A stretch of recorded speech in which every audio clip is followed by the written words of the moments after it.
We're going to do a little bit more. Even though you know this one, Yeah. introduce ourselves. All right. Good morning, everybody. Good morning. Welcome to Barking Cat Ranch and Animal Assisted Therapy Programs of Colorado. I'm Linda Chasman and I'm the director. And we're going to be talking about suicide and self-injury, how animals can enhance treatment. And so we're going to be talking about children and adults today. And let's go over the agenda today, and then we'll do some introductions. So from 9 to 10, we're going to talk about self-injury and suicidality concepts. So we're just going to spend a little bit of time on that. We're going to kind of go under the assumption that you already know some things about that. Then we're going to talk about animals and treatment. We'll take a break, and then we'll talk about specific therapeutic goals and interventions. That's always the fun part. So these are our learning objectives.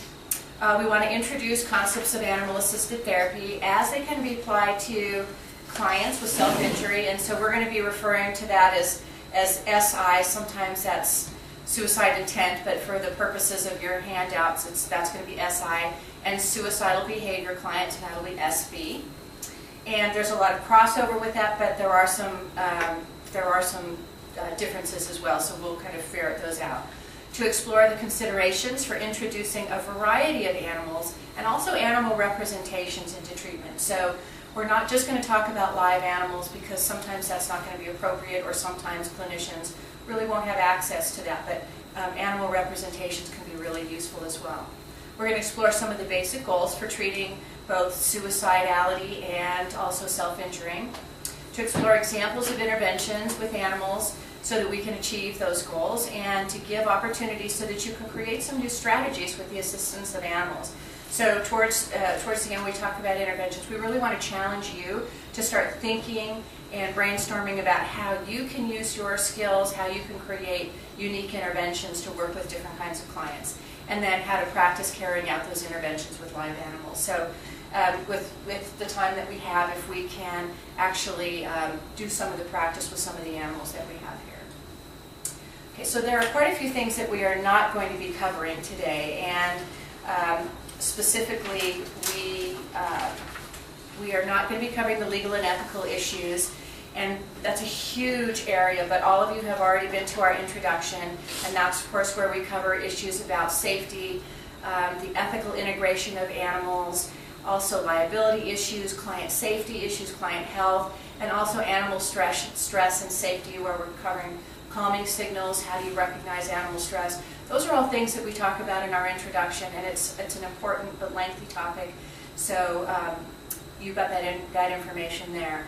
And we're also not going to talk about the etiology for self-injury or suicidal risk, and again, we're assuming that you have that information from a more basic course on suicidal behavior and self-injury. We are going to be talking about some characteristics and goals and things like that, but we're not going to get into the etiology of that.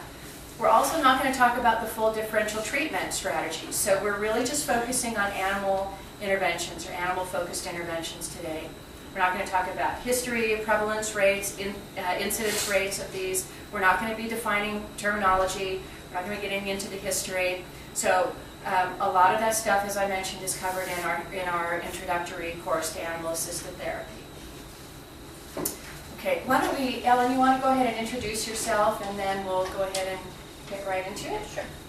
So I'm Ellen Kinney. I'm the manager of clinical services here, and I work primarily with our kids and families, a lot of younger kids under 12, and then their family systems as well.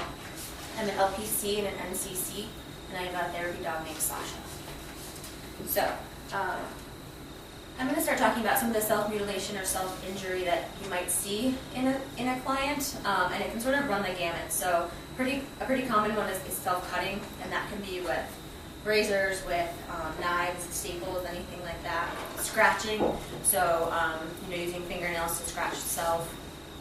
Burning, preventing the skin from healing. So that's one that sometimes gets overlooked, but that can be picking at scabs or reopening injuries so they can't heal. Bruising, so that would be like hitting themselves purposefully to create bruises. More extreme would be breaking bones. Head banging is common with some children on the spectrum or adults on the spectrum, also with some developmentally disabled people. But you also might see a typical child, neurotypical child, do some head banging, and that might be on the floor or against a wall. They might use an object to hit themselves on the head. Biting, again, that's pretty common with spectrum disorders and some developmentally delayed people. Hair pulling, punching self or objects, so that might be punching a wall with the intent to hurt themselves, not, some clients might punch a wall because they're mad. This is punching a wall with the intent to cause self-injury. Hitting body with objects, swallowing harmful objects or substances, so maybe using cleaners or something that's not intended for ingestion, but they're trying to cause some self-harm, whether that's trying to induce vomiting, whether that's trying to sort of burn the esophagus. Some of the chemical irritants can cause internal damage. Constricting the flow of air passages, so choking themselves, and then cutting off body parts is pretty extreme. We don't see a lot of that, but that can happen. Another thing that's not on here that I saw a lot of when I was working in residential treatment is using erasers to cause burns. And that's pretty common in residential because they don't have access to sharp objects. So they have pencils for homework, and they will use the erasers on the pencils to cause self-harm. So what is the function of this self-mutilation behavior? It can be for a lot of different reasons, but often it's to cope with problems or difficult emotions. So something happens, a client does not know how to fix it, so using a type of self-injurious behavior can blunt that emotional pain. Rather than feeling sort of uncomfortable and icky about something that's happening in your life, you can say, oh, my arm hurts, I am upset because I cut myself. Or cutting themselves can feel better. When you have injury, it releases endorphins, which can help you feel good. It also replaces the focus. So rather than being upset because your parents are getting a divorce, or rather than being upset because your husband's an alcoholic, you can be upset because you have a broken leg, or because you have this injury that now you have to focus on. It can also be a regression to infancy. So self-harm is an expression of need. It's a way of telling people non-verbally, I really need help and I don't know what to do. We had one client here. She was 12 when she started, and she was doing a lot of self-injurious behavior. And basically, she was trying to tell her parents that she was not happy. Their marriage was sort of unstable, and her dad was, sounds like he was fairly emotionally abusive, and mom was not protecting her very well. And so she was cutting because she didn't know how else to tell her parents, I need you to pay attention to me, and I need you to take care of me. So her way of getting their attention was to cut herself, and also have some suicidality. So clients will give a lot of reasons about why they self-harm. It may relieve tension. So when you're stressed out, you might feel like your body's tense. You might feel like things are building up inside you. Cutting can help some clients feel that tension release. It can also help them feel alive inside. So if clients are depressed, if they're starting to feel numb to the world around them, cutting can sort of wake them up, help them feel a little bit more alive in the world. Alternatively, it can also numb themselves. So if they're feeling too much, if they're feeling too much anger, too much sadness, too much pain, cutting can kind of shut all of that down. I've heard clients say that when they cut, like all the voices in their head or all the thoughts that are going around in their head stop. It becomes quiet. It's like they're in a cloud. And so they're no longer having those stressful thoughts, those uncomfortable feelings. And so the self-harm will take those feelings away. It can also be a way to gain control or vent some strong emotions, like anger. So gaining control, they're in charge. They are in charge of what they're doing. So, for example, in residential treatment, children in residential treatment don't have much control over their lives. They are told where to be when, how to behave. But they're in control when they're in their room giving themselves an eraser burn. It's them doing it. They're doing it for how long they want, for how much they want. And they're also showing us that they're mad. And now they have the power over us, because in their mind, now they win. They've been told what to do all day, but now they're doing this in the face of authority, and it can feel really good to sort of affront authority. It can also help reassociate. So again, kind of getting back to the world. If there's too much going on, self-injury can help you sort of refocus and say, oh yes, now here I am. It can help relieve emotional distress or overwhelming feelings. So it's interesting that as we're going through this, it's sort of like two sides of the coin. Because in one side, people are doing it to get these feelings out, to feel better, to express themselves, and on the other side, they're doing it to kind of bottle things in, to say there's too much, and I'm going to just bring it right back to my body. But they're expressing a lot of things. It can feel really good. Again, that release of endorphins can feel pretty powerful, and when your body's kind of in fight or flight mode, your adrenaline's going, you're hyped up, so that can feel good. Physically, that can feel good. It can stop bad thoughts and purge out bad feelings, so again, you're focusing just on what you're doing. Hurting and controlling others, I talked a little bit about that, but this client that I saw too, she knew that her parents got really upset when they saw that she was cutting. And for her, that was sort of her way to control them and to upset them. It was also her way of saying, I need your help, but it was also her way of saying, kind of, screw you, I'm mad at you, you're not paying attention to me, so I'm going to do this. Also, feeling the warm blood and seeing red are some of the descriptions that clients say. It's a physical sensation that if they are numb to the world, all of a sudden they do feel something. They feel a sharp pain, they feel the warm blood, and they can sort of feel like they're back in their body. Again, releasing emotional pain, relating to friends who cut and showing their battle scars. So that's been something that I think probably in the past couple of years, past 5 years, that's become more prevalent, is that certain groups of more teenagers than young children, but certain groups of peers may cut to establish sort of a friendship base and to establish a hierarchy. So this same client said, oh yeah, now one of my other friends is cutting because he saw my scars and he likes that. It's sort of a sense of pride, like, see how big this scar is, or, you can't be one of us until you cut. It tends to be associated more with sort of the emo crowd, as they call it, the teenagers who tend to wear darker clothes, listen to sort of more emotional music, but it's not just with those groups. It can be with any population of teenager you see. But oftentimes they will use it together to bond, and then people who don't do these behaviors are sort of left out.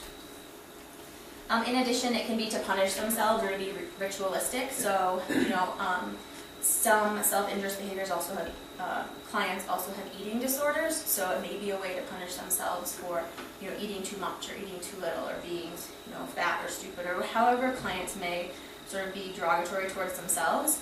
Cutting or self-injury can be a way to punish themselves for whatever they don't like about themselves.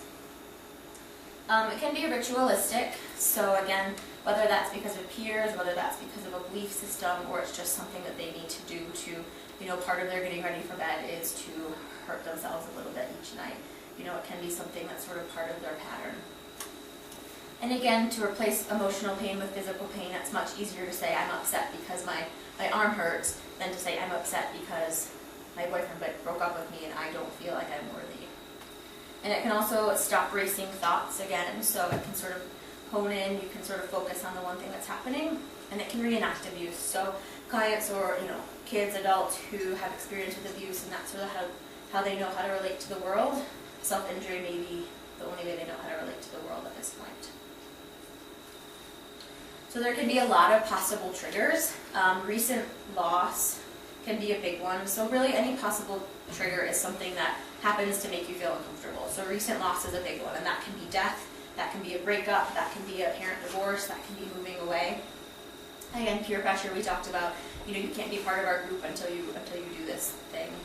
Family conflict, so the client I talked about, there's a lot of family conflict, and that was what sort of spurred her to start looking to self-injurious behavior.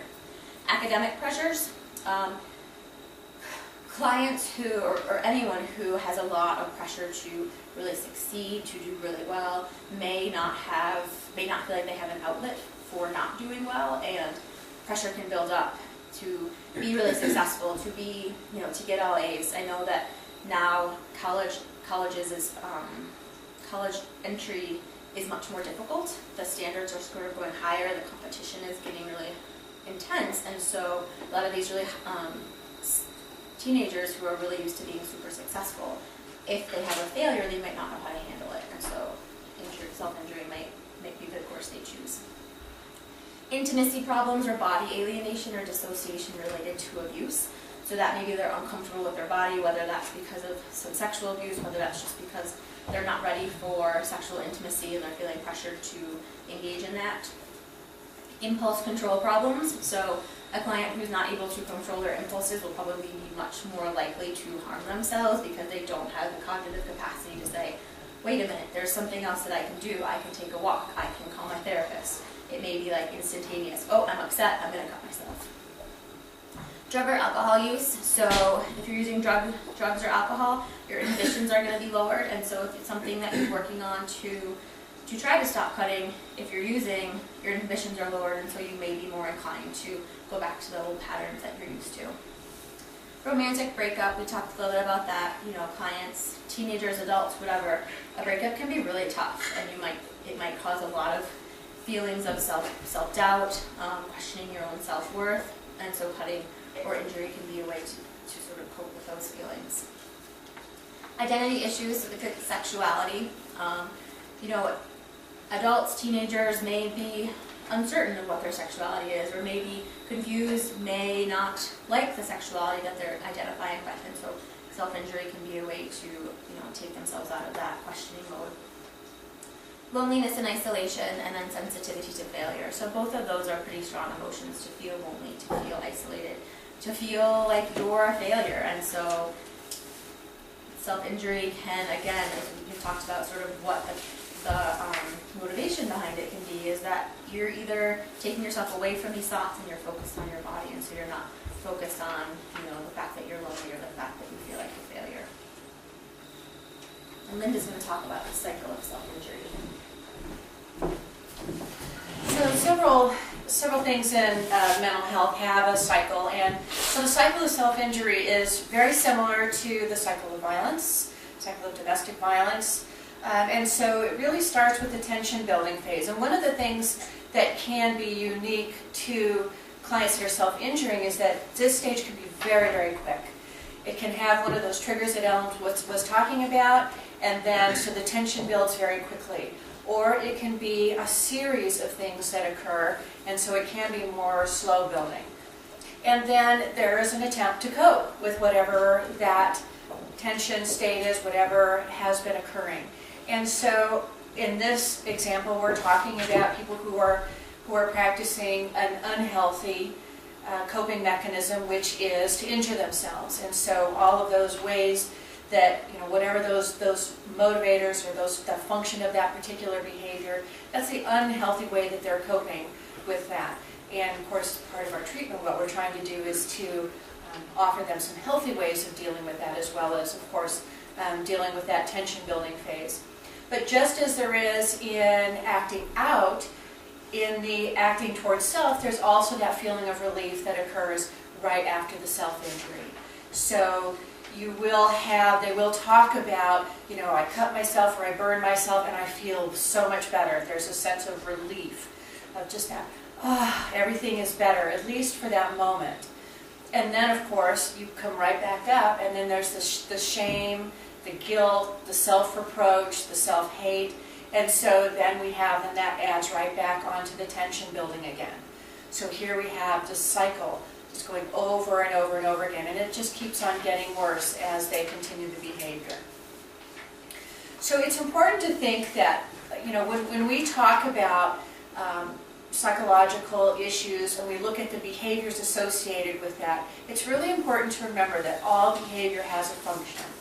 This is a client's best attempt to deal with whatever it is that they're dealing with. So, you know, whatever is happening in their life that's causing them to have that stress, this is the best way they know how.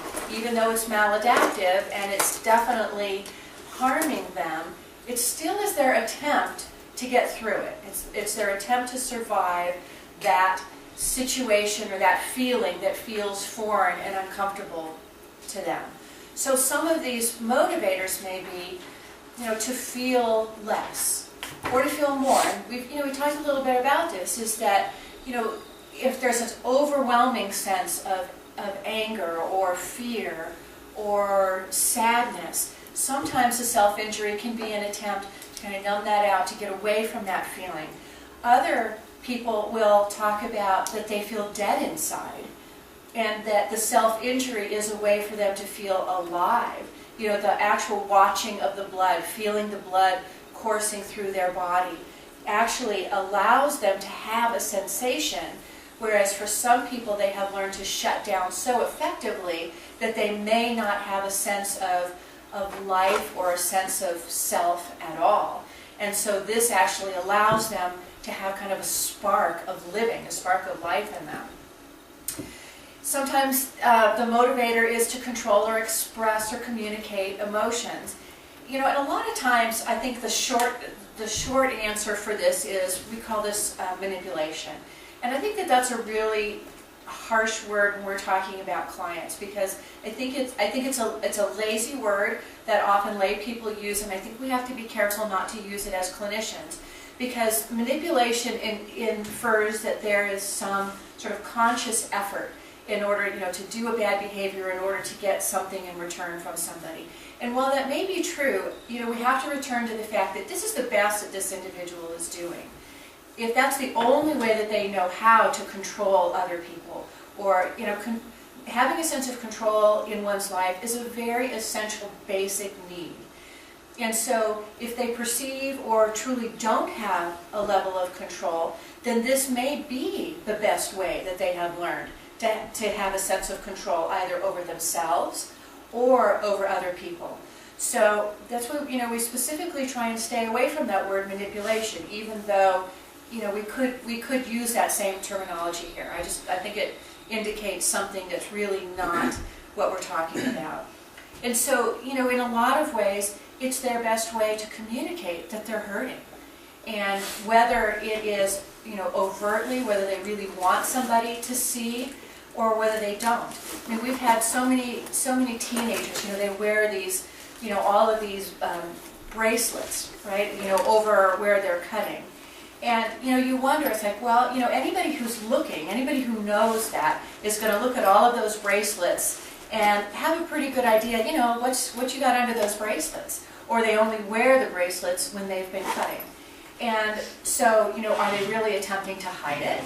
Which is on some level what they're telling themselves. Or is this a signal, you know, I'm wearing these colorful bracelets over, you know, where I'm cutting. Are they hoping that somebody is smart enough to figure out that underneath these bracelets is where my hurt is, you know, where I'm externalizing my hurt?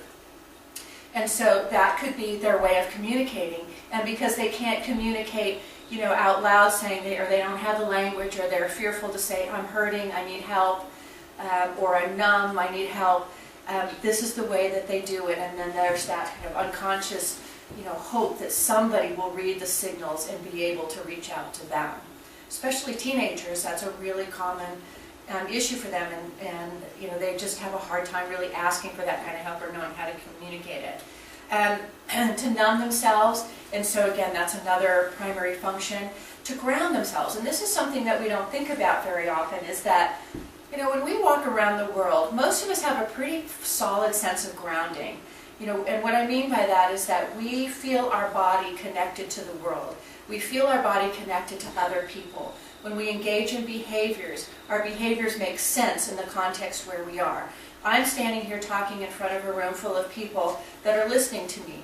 I'm engaged with the group around me.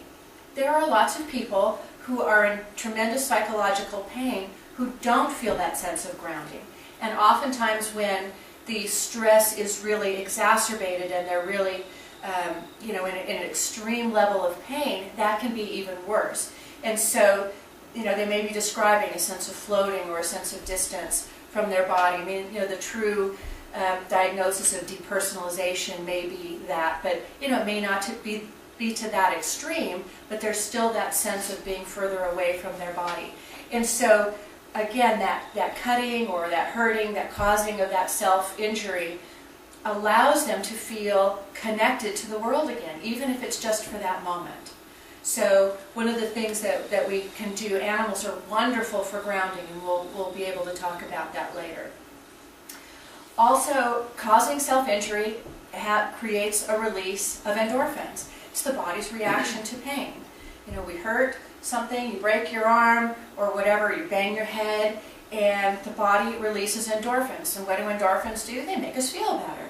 And so it's a way of, the body in a sense can become addicted to this process. If that's the only feel good that you get, is whenever you hurt yourself, you get that rush of endorphins. That may be the only cycle that you get of ever having that sense of okayness, that sense of feeling good. And then, of course, there are interpersonal functions. Avoiding punishment or negative actions from others. And so this is a way of, I'm going to cut myself so you can't punish me, so there's some sort of threat possibly involved in that, and trying to get a reaction out of somebody. And so again, we could apply the word manipulation here, but I'm not going to, because I think this is really the best that they know how to do. These are legitimate kinds of needs that people have. We need to know that our behavior affects other people. If you are living in an environment where your behavior, you don't get a reaction out of people, the natural thing, we've known this for a long time, if kids don't get positive attention, they're going to get negative attention. And that's not because they're manipulative, it's because that's a legitimate human need that we have, is to have that cause and effect. I do something, I see that it has a reaction in the world. And so this is one way that they can do that. There are certain personality characteristics that people who are self-injuring may have, and that may be that they are what we call sensitives. And I know that I was one of those people that adults would say, oh, you're oversensitive, right? What does that mean? You're very emotional, right? You react to things in an emotional way. And so I think we often see kids who are highly sensitive to things around them. They pick up the emotional cues from their environment, and then they may react to those emotionally. We also have perfectionistic individuals who really have that sense, and this is something that's taught in our environment, that you have to be perfect in whatever it is that you do. And if you're less than perfect, then you have to punish yourself. And so this goes along with the eating disordered person, and Ellen mentioned that those two very often go together. Bulimia, anorexia, self-injury, very often those are paired. And that perfectionism is a very common trait for individuals with eating disorders as well.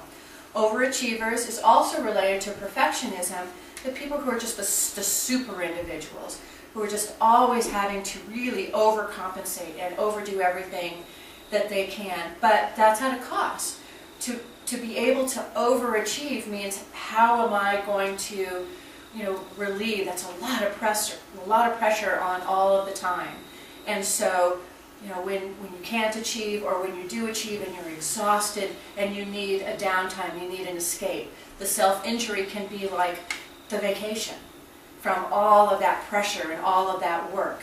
And so doing the purging or doing the cutting or doing the hair pulling or whatever it may be sort of the way that individual gets a little bit of a vacation, a mental, emotional vacation from all of that push.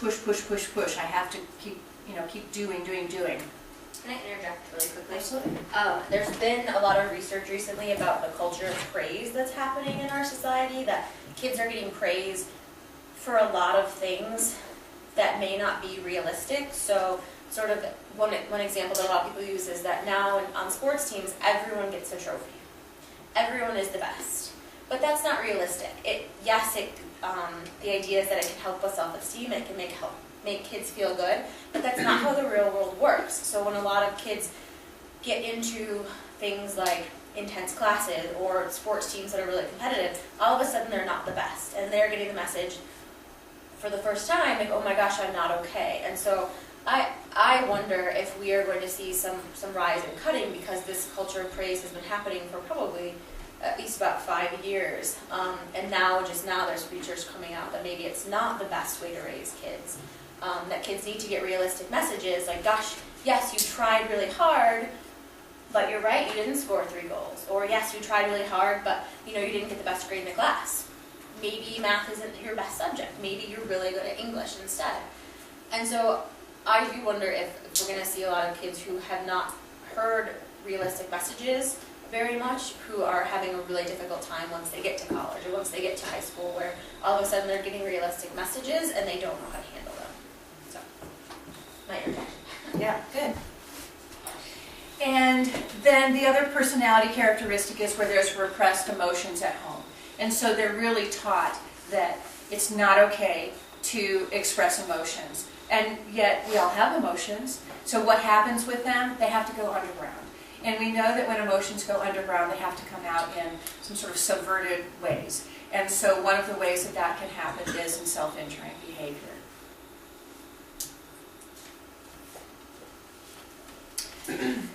So we look at some diagnoses, and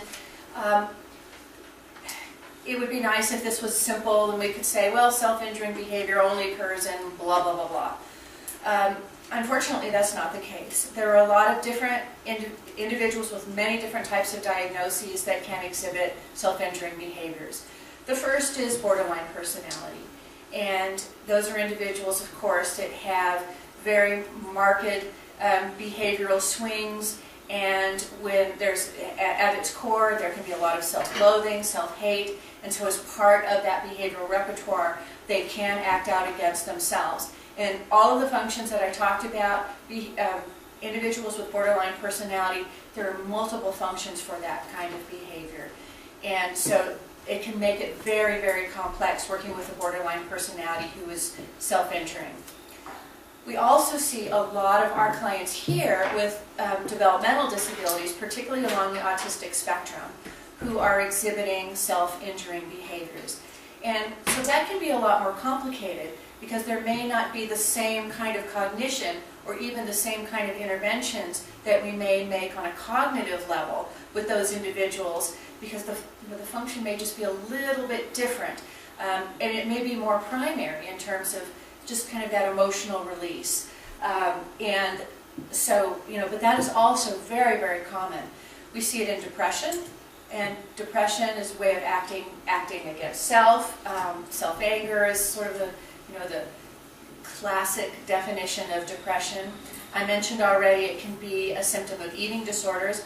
Also, individual with anxiety disorders may also be self-injuring, and that may be a way of helping to curb that sense of anxiety, that they're on the verge of a panic attack. It may be, again, a functional way of curtailing the panic attack that's ensuing. And so if you all of a sudden, if you yank your hair out, or you stab a pencil into your arm, that may be a way of moving your attention away from the rise in anxiety to that external sensation of pain. So you can see, in a way, it's highly functional, right? And at the same time, it's really dysfunctional. So, what would you rather have? Would you rather have a panic attack, or would you rather have 5 seconds of pain and your arm bleeding? That's a difficult choice. Thought disorders. So individual with psychosis who have kind of obsessive conditions, have paranoia. So again, these can be caught up in the symptomology of their thought disorder, and sometimes it can be a voice that says to hurt yourself, right? Something that, and we hear that as the schizophrenic or the paranoid schizophrenic, or someone who's hearing voices or seeing somebody. A common auditory hallucination may be that this voice is telling you to hurt yourself. And we'll talk about, there are also voices that say to kill yourself, to go to the next level, but sometimes it may be to hurt yourself, to cut yourself, that sort of thing. Bipolar disorders also can have these kinds of self-injuring behaviors, and this can be in both the manic and the depressive stage. They can be exhibiting those behaviors. Post-traumatic stress disorder, also self-injuring behaviors. And so it can also be a functional behavior as an attempt to ground themselves, or as an attempt to help relieve some of the anxiety. It can be a way to get away from if there's some hallucinations or delusions, or some repetition. It can be, again, a sense of kind of grounding, pulling them back to the present. Again, it sounds pretty functional, right? They're having to make a choice. Which you know, which psychological pain would I rather suffer? So in some cases, causing a self-injury may feel more adaptable, more functional than what would otherwise occur. Substance abuse, same sort of thing. You know, the classic, of course, is the methamphetamine addict picking at the skin. And that is definitely related to what's happening biochemically with that individual, or someone who's using hallucinogens. Something like that can be very common. And so it may or may not have to do with, you know, the chemical that's actually being ingested, but that can be a possibility. So now we're going to switch to, away from the self-injuring, we're going to start talking about suicidal thoughts and behaviors. And hopefully all of you in your graduate programs had the opportunity to talk about suicide assessment. But when I was teaching, I was always really surprised how few people actually got this information. So because this isn't information that we provide anywhere else in any of our training, and because it's so critical, I wanted to include it in our presentation here. So these are essentially the steps that need to be involved when you're making a suicide assessment. And so really you want to look at all of these things. And one of the most critical things about making a suicide assessment is to be very explicit about it. You know, first of all, asking the question, are you thinking about killing yourself? Okay, so there's a question, are you thinking about hurting yourself, or have you thought about hurting yourself, and have you thought about killing yourself, or are you thinking about killing yourself? And those are two different questions, aren't they? One is looking at historically, and one is looking at right now, in this moment, are you thinking about killing yourself? And so that's, you know, that's the absolute question you have to ask, and not be afraid to ask it, and in that kind of firm tone of voice.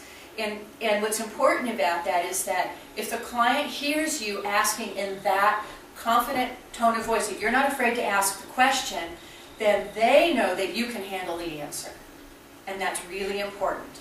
You know, if you're kind of, well, you know, I'm kind of wondering if you've ever thought about killing yourself. Right? I mean, that's not a confident therapist, and they may feel insecure about answering you affirmatively because they're not sure that if they say, yeah, you know, I have a gun at home and I'm thinking about shooting myself tonight, whether you're really going to be able to handle that. And so you need to be firm, and that's something that you can even practice. So these are the steps. You need to assess whether there's a plan. How would you kill yourself? Or how do you plan to kill yourself? Well, as I leave here tonight, I'm going to drive my car off of the overpass on the 470 freeway. Okay? Pretty clear plan? Very clear plan. Okay? It's also very imminent. Okay? And that, I don't have that, but the time schedule, the imminence of it. And so that is right after the session. They actually have a time, they have a planned time when they're going to do it. It's clearly in their mind. Do they have the means to do it? Do they have a car? You know, do they drive here in a car? Do they have a car that they could drive off? Okay, yes, in that situation they have a means. I had a client once who had gotten a gun permit and who was thinking about committing suicide with a gun, and this was off in the future, but the first thing that she had to do, this was in the state of California, she had to get her gun permit before she could get her gun. So she had the permit. So did she have the means? In a sense, she did. She was in the process. Okay, she had the plan, and she was working towards the means. So what did I do? What's the smart thing to do? You get the gun permit, right? Doesn't mean she can't go get another one, but at least I have the gun permit. So it makes it one step harder for her to move towards the means. How did you do that? What's that? How did I do that? Yeah. I told her to give it to me.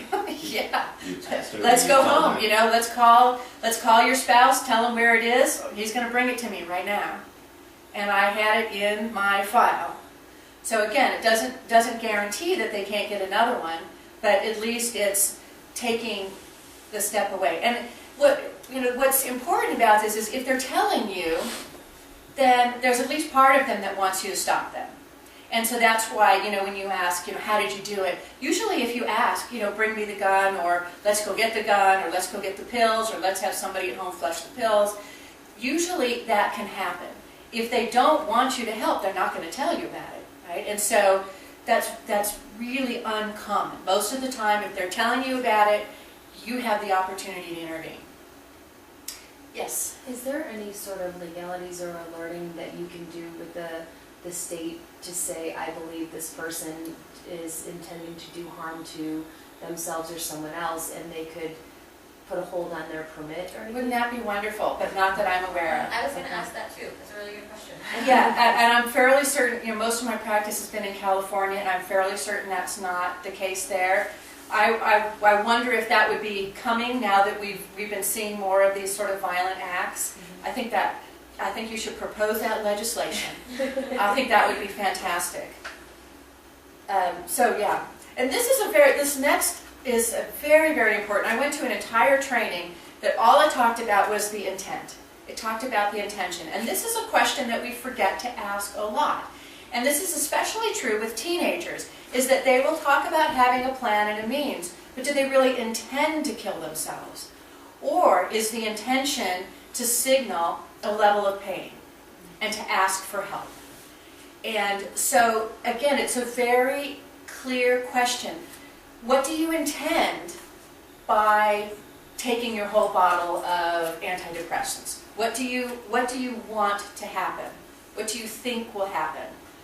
And then, is it, well, I think my mom will, find me and realize how much pain I'm in, or finally everybody will understand how much I hurt, or I'm going to go to sleep and never wake up. And so again, those responses can vary, but the answer to that question is really critical. Do they have a history of attempts? And so we know by research, the more attempts, the more likely they are to succeed. So if they have attempted to commit suicide in the past, then statistically the chance rises significantly. Also, whether there's a family history of attempts, and especially completed suicides. We do unfortunately see a trend in families that if one person has had a successful suicide, or whether this family member, this client that you're seeing knows that a family member has attempted suicide, well, what do they learn? Well, this is a way to cope, right? This is a way to deal with your problems. It's one thing that works. It doesn't matter if they were traumatized by that behavior or not, which they probably were. They still see it as a possibility within the repertoire of possibilities in the ways of coping. So again, a very steep increase in the likelihood of successful suicides if there's been a successful suicide in their family.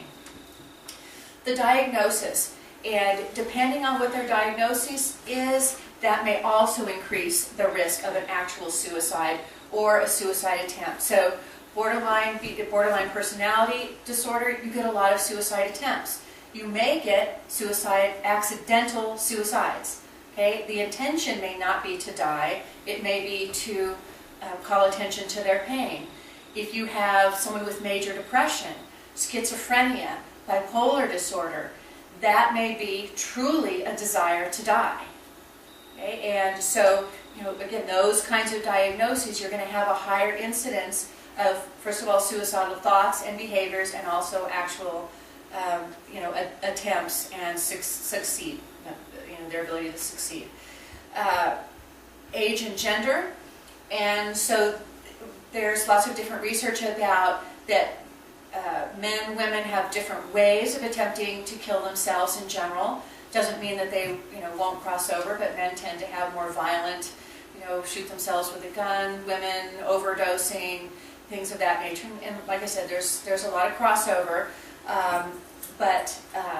And also with the age, and the age, a 14-year-old is probably not going to have access to a car. They may have access to their parents' gun that's in the closet, and they know where the bullets are, or to a knife or a razor blade, something like that, or the medicine that's in the closet. Substance abuse, abuse dependence, really high incidence of people who are alcoholic, substance abusing, substance dependent. I had a colleague who committed suicide who was an alcoholic and killed herself with a gun in her home while she was drunk.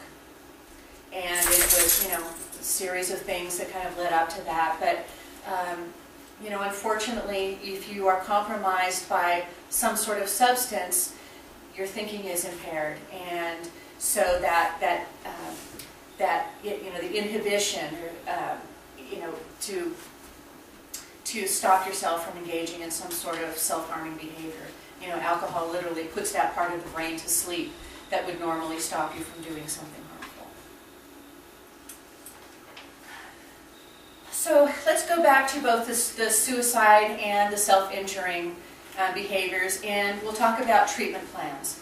So these are the things that you need to be thinking about. These are some of the treatment goals, and we're very firm believers in treatment plans here, particularly because we're in doing animal-assisted therapy. We really feel that we need to be as research supporting our work as possible, and so we're really attempting to track the interventions that we use with clients with various kinds of behaviors and emotions, and really we're still in the process of learning, you know, which of these interventions with the animals is effective.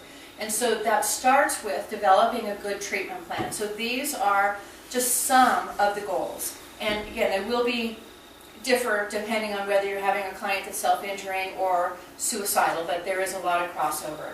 So first of all, there's the feelings of competence and mastery. And this is really true with teenagers. A lot of that, you know, that's really what that stage is all about. I like to think developmentally about clients. And so, you know, when they're in that teenage stage, so much of it is about being successful with friends, having a good, clear sense of self or not, having some sort of idea about a direction, having a sense of where they belong, either in their family. Hopefully they have a good, stable sense of themselves within their family, but also within their peer group. And just, you know, having that sense of themselves within the world. And so that comes down to having self-respect and self-esteem, right? Two, you know, really overused words, but really, you know, that comes down to mastery and competence, feeling good about who they are as a person. And so we may need to be working on that as one of their therapeutic goals if that's weak. Another goal may be helping them to develop autonomy and individuation. So these are goals that originally started when they were children at 3, 4, 5 years old. But it recurs as teenagers, and even for many of the adults that we see, they still have those issues of being autonomous and having a sense of themselves as being separate from others, which means that they can make independent decisions, they can stand up on their own 2 feet, they can see themselves as being successful in the world without having to be attached to another person. The ability to identify and express emotions. And so this is just another really basic but a very functional skill, that individuals have a sense of being able to, what's going on inside of me, being self-reflective in that moment. How am I feeling? What am I experiencing? How do I communicate that to the world? And in words, not behaviors. And of course, in our little ones, this is what we see is they don't have the capability of using language to express their inner world. They don't have first of all, they rarely have the skills to say, I'm ashamed of myself, or I'm embarrassed, or I'm feeling alone, I'm feeling isolated.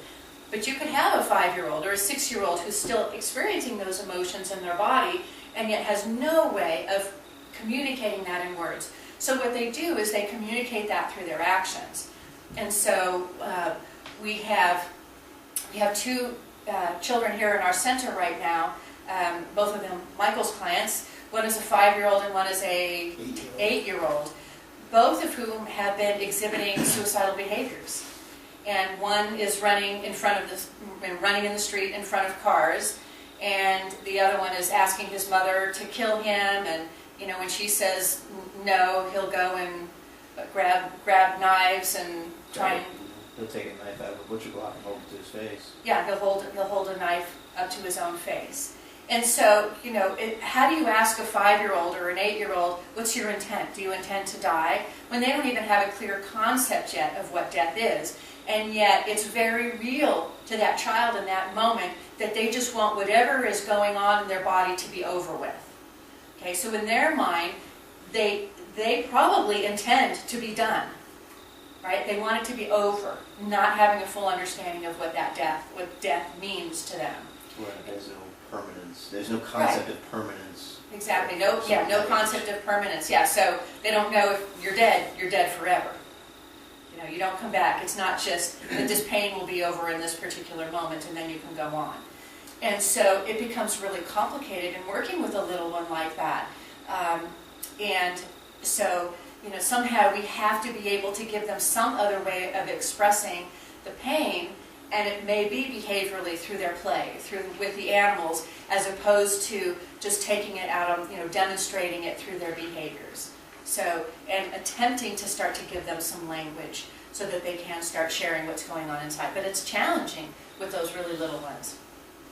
And so a lot of that also is in having assertiveness skills. And again, how many 5-year-olds do you see are assertive? I've seen some. My daughter's an example of one. Sometimes a little too assertive sometimes. So it's certainly possible to teach children to use their voice and to ask for what they want. But I think that also starts with, you know, starts very young with parents being, you know, giving their children permission to say what it is that they want and what it is that they need. And so if we have clients who have never been taught that, you know, somehow we have to be able to be giving them permission to say, you know, this is what I want, this is what I don't want. And then you also have to have a family that's willing to hear a child say, this is not what I want, I don't like this, stop that behavior. Okay, so, you know, we have to work on both fronts. And then, of course, we see this through all ages. We can see a 60-year-old individual who still does not know how to stand up for themselves and to express their own needs and wants directly. And then, in terms of emotional goals, one of the things we see here so often is these behaviors as an attempt of self-soothing. Even the suicidal behaviors as an attempt to self-soothe, but certainly more commonly the self-injuring behaviors. And for all of the various reasons that we talked about earlier, is that this is a way of helping whatever is going on inside. You know, they are trying to just feel better. And so we also want them, you know, so we need to teach them other ways to self-soothe, other than these harmful ways, but also we need to help them to tolerate frustration and disappointment, because that's part of life, right? You know, learning that things aren't fair. Right? I mean, how many adults do we still have that say, it's not fair?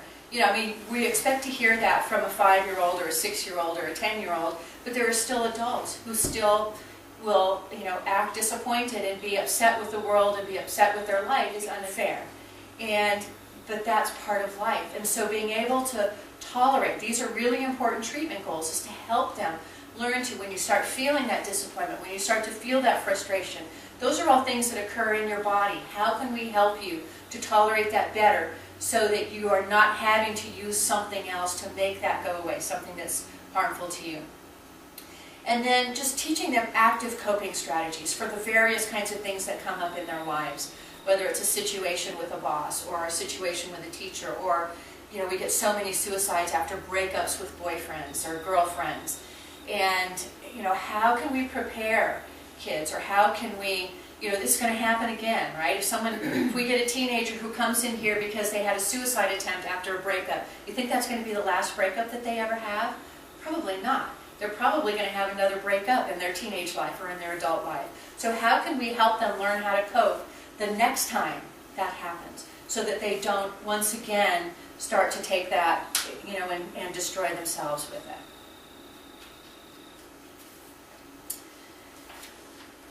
All right, so animals can enhance our therapy in each of these kinds of areas.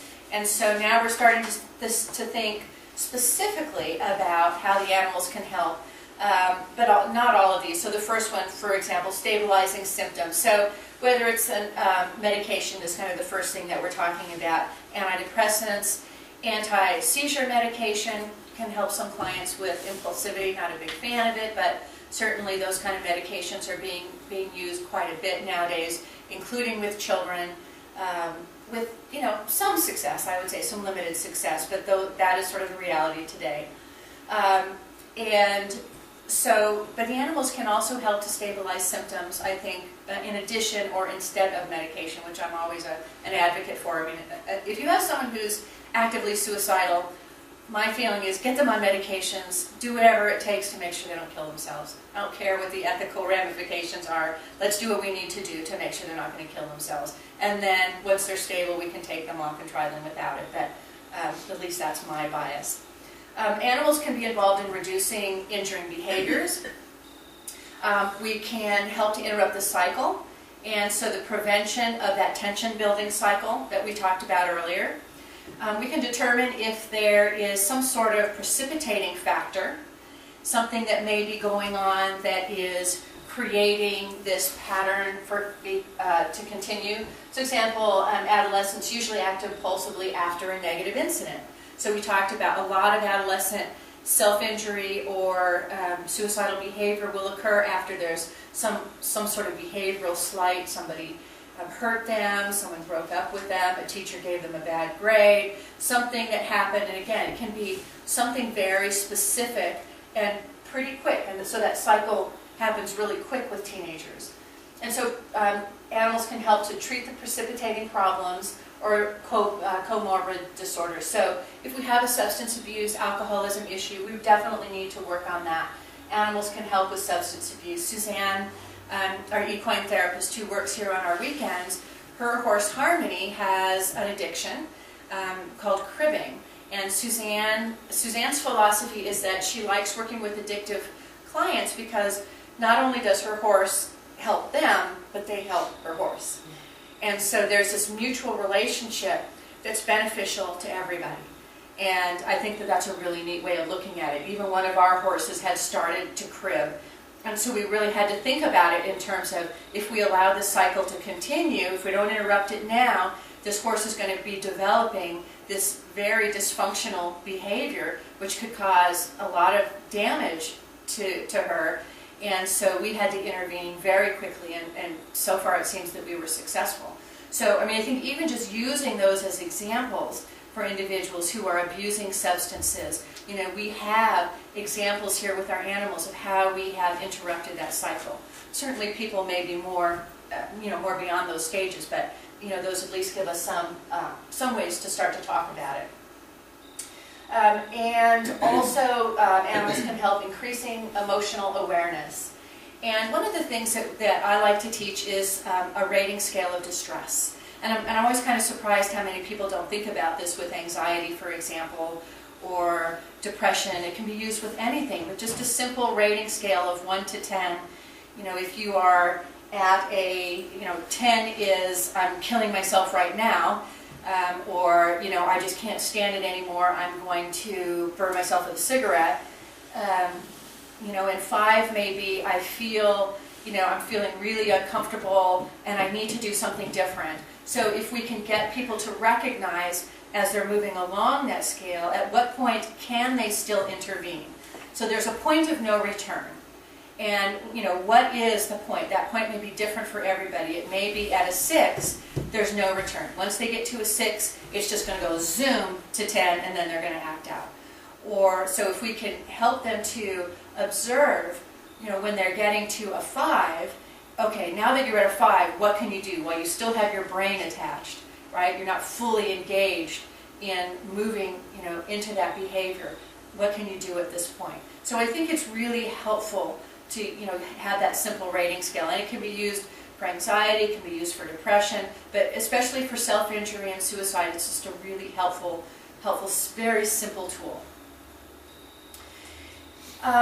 Also, the animals can help with allowing them to have space to grieve, and so a lot of times that's what we are talking about is we have individuals who may be grieving about a loss, maybe grieving about a change. I think of grief in a lot of different ways, grief and loss. People who are getting sober, I think they have a tremendous amount of grief. Grief and loss, particularly they're grieving a lifestyle that they're giving up, they're giving up a substance that they loved participating in, they're giving up friends, all kinds of things. And they may also be grieving the loss of their behavior. To have this always in the background as a way to cope. I think it's tough for people, particularly if they've had a lifetime of depression, a lifetime of self-loathing.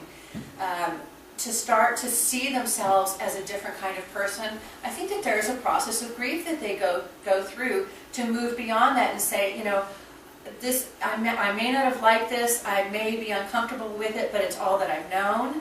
And you know, to move beyond that means there's a part of me that's reluctant, and there's a part of me that feels a significant loss in being a different kind of person. So I think that you know, the animals really can help with that whole grief process. The animals can really help increasing communication. I mean, we see that very directly with individuals with autism, and that's one of the things that speech therapists often use animals with clients with autism, because it offers one of the most easiest motivators for some of these clients to start talking is to the animals or about the animals. And so we see the same thing with lots of clients of different ages as well. And developing social skills. Ellen does a social skills group with the animals, and the animals are wonderful for helping the children and also adults to develop social skills. So some of our adult clients will be outside interacting with the animals, interacting, you know, with the counselors, even interacting with other clients. And so the animals facilitate a natural sort of socialization process. And it's very natural and very easy. And so at the same time, they're learning social skills, and they're getting to practice them right here. Increase in tolerance for negative emotions, again, a really important coping mechanism for individuals with these issues. The animals can be really helpful in that, because we do know that just being around an animal, but particularly petting an animal, stroking an animal, can really help lower someone's anxiety and tension. So we can use that kind of as an intermediary to help them relax while also talking about difficult things or engaging in challenging behaviors. They can be doing that with the animal, and so at the same time they're doing it in a more calm, physiologically you know, less stressful state. And so they're still getting to practice it, but they're having that additional you know, buffer from the animal. Challenge irrational and depressive thoughts. And so the animals have their own stuff. One of the things that we like to do with the animals is that the clients kind of project onto the animals their own issues. And of course, all of our animals think, and all of our animals talk, and right, they all have their own stories, right? And so, you know, whether or not, I mean, I believe that most of that's true, but they all have their own emotions. And so by talking about those kinds of things, we're really allowing for them to kind of project, you know, their own stuff. You know, how would you help Rupert? He seems, you know, really depressed. You know, my dog is at home today because he's injured his leg. And those of you who know Rupert know that he's incredibly ball crazy. And I know that he is home depressed. And so, you know, Rupert is really depressed. What can we do to help? You know, he can't go out and play, which would be the easiest thing for him to feel better. You know, what can we do to help Rupert to feel better? Right? And so we can have clients thinking along those lines. Developing new strategies for coping. Getting active, just walking the dog. Some of our clients will walk the dog or throw the ball, and you know, they're getting to really experience that, oh, this feels different. When I'm moving my body, I'm having a different physical and also different emotional experience than I have when I'm home and I'm just sitting around. Well, that's interesting. Okay, so they're getting to practice that. Finding meaning and purpose. This is a really big one, especially for our adults who have had so little success in their lives. Being able to help them to, you know, find themselves, figure out what it is that they're all about. I have teenagers who are incredible with the animals, with the goats in particular, who, you know, now are thinking, I'd love to train animals, right? So they start to have a vision of their future other than, you know, I'm going to go home and get high, right? So, you know, there's this college I want to go to that, you know, trains animals, and how awesome that would be, right? So giving them some purpose, giving them something to work towards. We really like to be as positive and strength focused as we possibly can. And so I think in terms of our goals, of course we do have to work on, you know, the stuff that is keeping their lives cluttered. But whenever possible, we really do try and help them to find their strengths, help them to find, you know, the positive things in their life that are going to be helpful for them.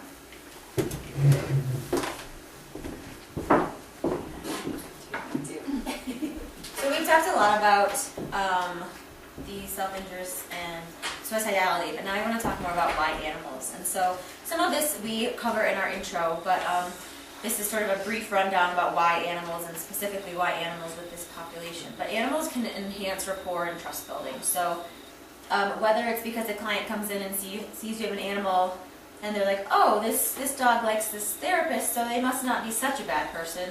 Or they say, well, this therapist loves this dog, so this therapist, hi, sweetie. Sasha knows I'm talking about her.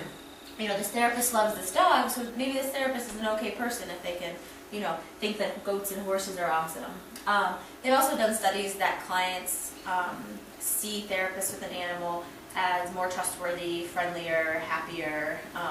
So those are really good things for us, for our clients to think about us. Animals can also provide comfort, so whether that's just that they walk in the room and it feels more comfortable, or whether it's because then they can cuddle up with a cat, or they can be petting Sasha while they're talking about a stressful event. They can just feel more comfortable in the session.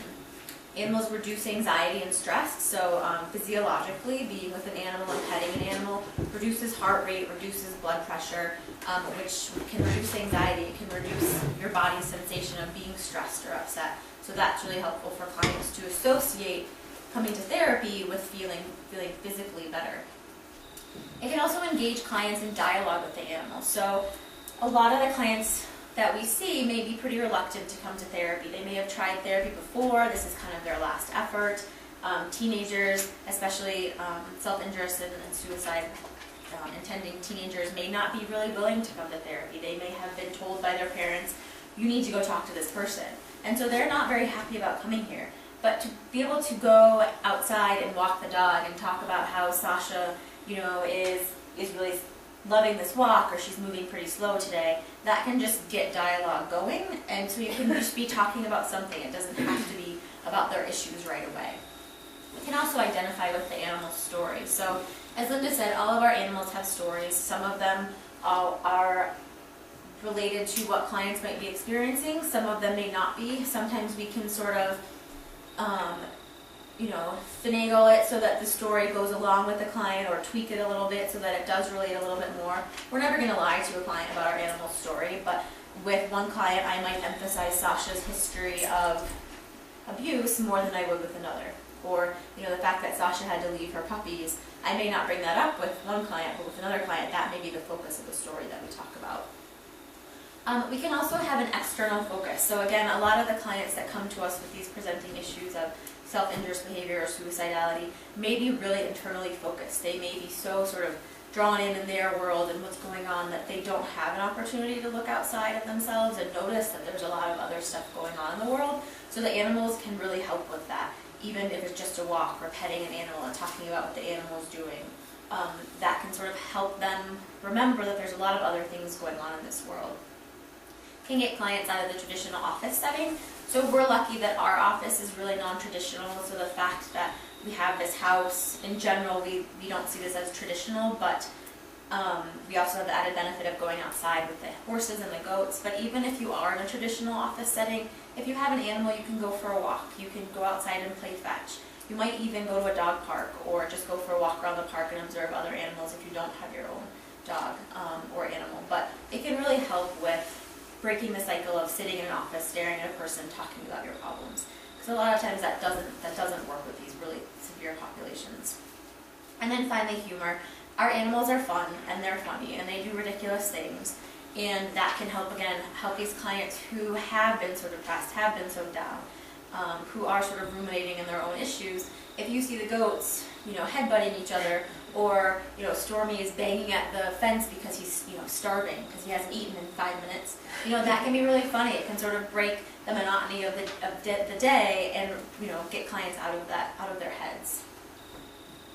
So the animals in treatment. So talking about working with live animals versus animal substitutes or representations. So an animal substitute or representation might be a stuffed animal. It might be a book about an animal. It might be drawing pictures or looking at artwork. I have one 6-year-old client. She's not self-injurious, but she is really, really focused on the stuffed animals, and we have a magazine with animal pictures, and she uses those every session. She makes them alive every session. And she's sort of started to work on interacting with Sasha more directly, and we go outside and do some more animal work with the horses, but at her developmental level, right now the stuffed animals and the animal pictures are great, and she draws animal pictures all the time. So if you have, for example, a 5-year-old client who's suicidal, they may not be ready to start with a live animal right away. The animal may be present, but you may be talking a lot about analogies or a lot about metaphor with books or with stuffed animals and puppets. Yeah, Melissa? How do you determine that? Yeah, I think it's pretty case by case. Another piece, a big piece that is important to mention is clients who are self-injurious or suicidal may also have some acting out behaviors, especially kids may be acting out in ways to get attention, such as hurting family pets. So this client actually, she'd been having some pretty severe behaviors and had been hurting the family cat. Not really seriously, but the parents were rightly worried about it escalating, and so she had put their cat in a box and closed the lid and was laughing, and the parents were like, that's really not appropriate, that can hurt the cat. So I didn't believe that she was going to be a risk for our animals, so Sasha was in sessions, but a lot of our play focused on keeping the puppets or keeping the stuffed animals safe, because I'm not going to let her put Sam in a box. I'm not going to let her do anything to Sasha and then talk about Sasha being safe, but we can sort of hurt one of the puppets and then talk about how we can keep it safe next time. So I think it depends on the presenting issues, kind of cognitively. Really little guys may not understand how to be safe with an animal if they haven't been around them very much. So it just, I think, is a case-by-case basis and sort of your clinical judgment.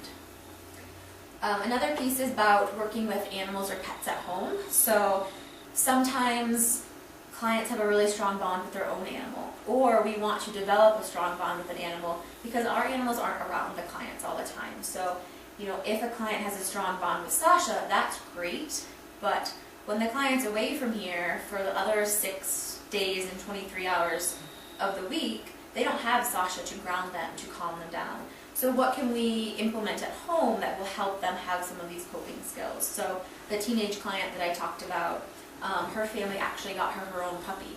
And so her dog helped with a lot of things. It helped with when she was getting worked up, it helped with self-regulation. She could go get her dog and pet her dog instead of cutting. This dog also actually helped with some of she had some auditory and visual hallucinations. So it helps with that. But another piece is that now she has this dog to take care of. And she even said, if I try to kill myself again, what's going to happen to my puppy? My parents didn't really want this puppy. They don't want to take care of it. It's my responsibility. So if I am not here, they're not going to keep this puppy safe. They're going to give it to someone else. So I have this obligation now. So she has something tying her to the real world, which is really important. She has a reason to be here. And so that was really important for her too. The filial pet therapy piece is working with the family, working with the parents to figure out how to make this family pet or individual's pet therapeutic. So what activities can you implement at home that maybe we've done in the office before? How can you bring that home and have that be powerful? So we talked about how to use or work with her dog to calm her down, how to give her this responsibility for this dog so that it is sort of something that she's grounded to, that she feels, a reason to be around. Her parents were not thrilled about getting a second dog in the house, but that piece about this dog can really help your daughter was important for them. Integrating clients' pets, so whether that's at home or whether that's at the office, can be a little bit,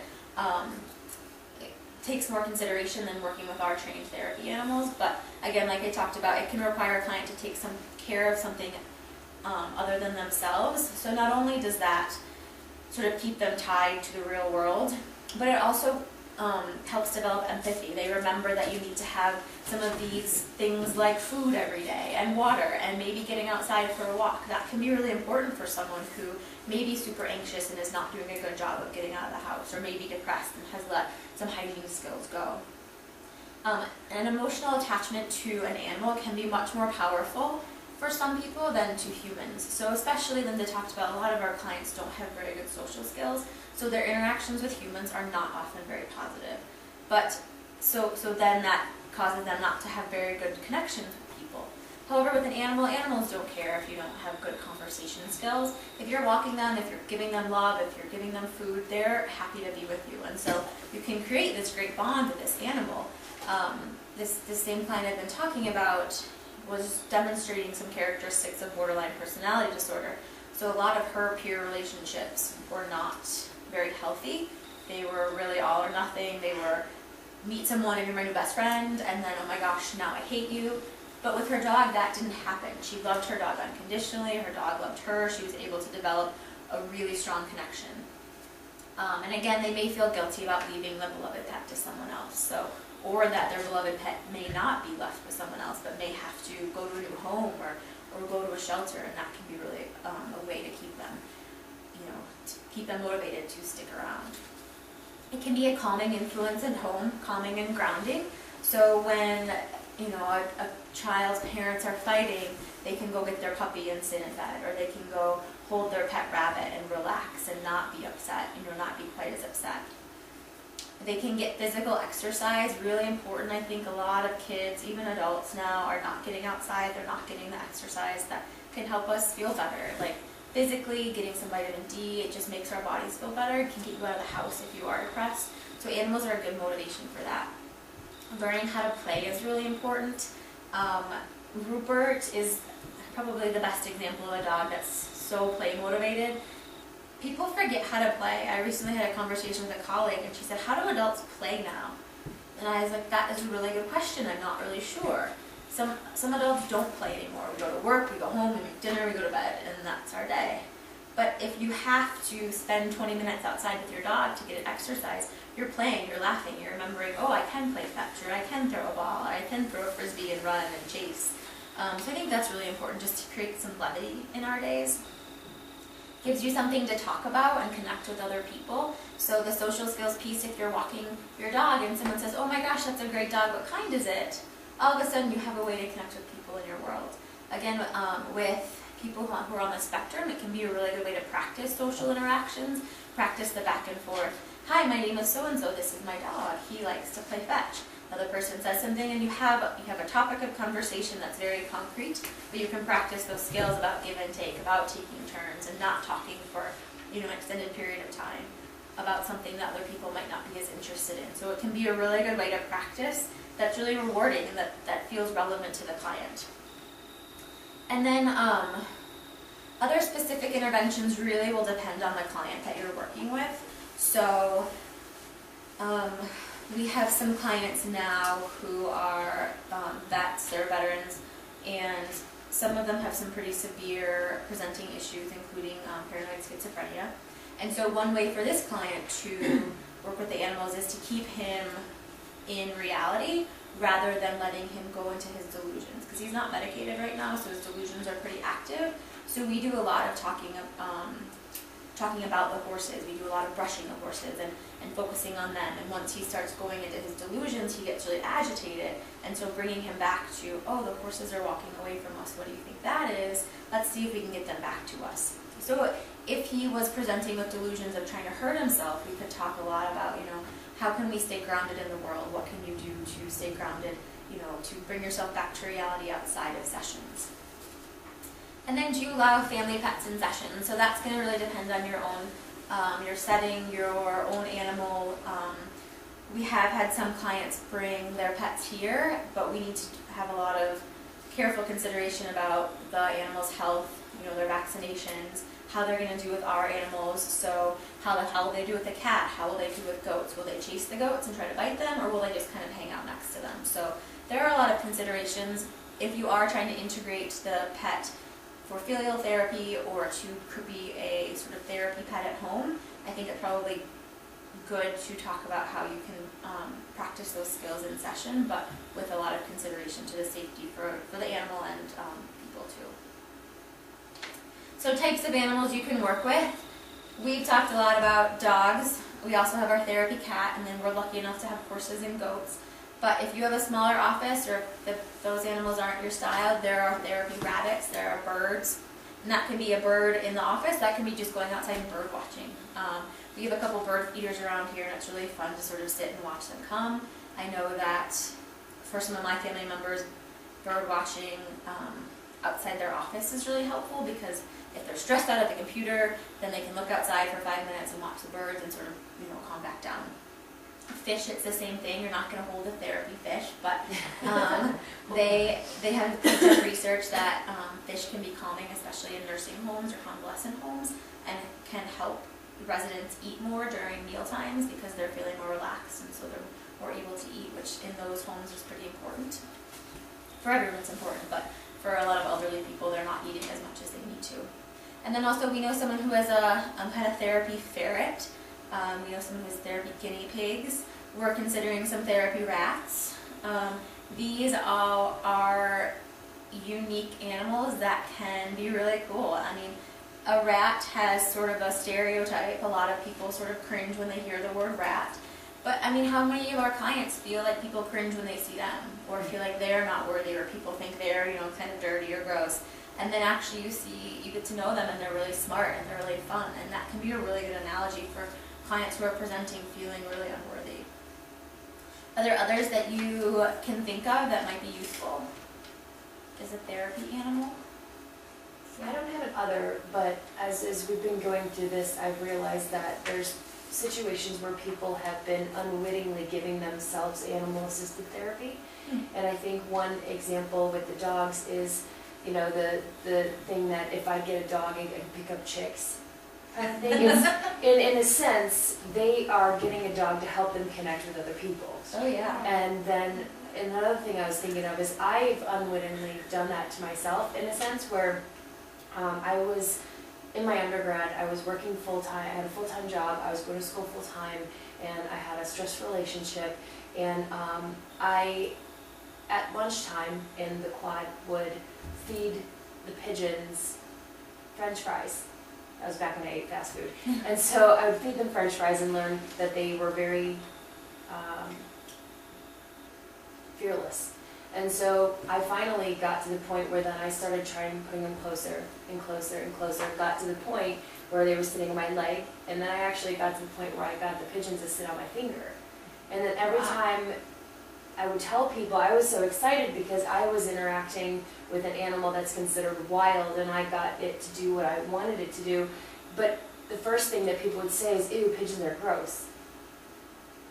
Instead of me being excited about this thing that I was doing. So for me, I was actually sort of giving myself animal-assisted therapy, and, and it's, I don't know, I just saw when you were talking about the birds, that's kind of what I thought of. Well, and that's empowering for you, and it's also a good way for you to sort of gauge whether you want a relationship with a person. I mean, just like a friendship or whatever, but if someone's like, oh, that's disgusting, why would you do that? You're like, well, maybe you won't be my new best friend at lunchtime because you won't want to do this with me. And if someone's like, hey, that's really cool, that could be a really unique way to start a new friendship, especially in college where, friendships are tough to find that are genuine because, it's a lot of superficiality. Yeah. And I actually got Sasha a couple months after I moved to Denver, and I knew one person, well, two, I guess. But it was a really good way to get out of the house, and I was working a lot, and when I came home, I now had this dog to take care of, and I went outside walking, and my roommate had a dog as well, but we met probably 10 of our neighbors in the span of a week because we had dogs and we were outside together, and we made good friends. And so, it was sort of our way of finding a way to, get a social circle in a new city. That's a good point. So the right animal for the job. So are there unique considerations for clients who are self-injuring or suicidal? What do you guys think?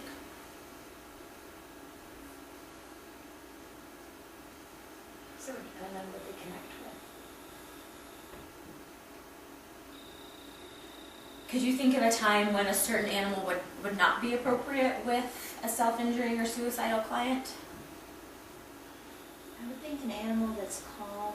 I think it might be harder if you're kind of all up in your head and just like all this stuff going on, to maybe play with a dog that's all over the place as well. So maybe something where you can pet them or kind of get to a calmer state if you're anxious or something like that.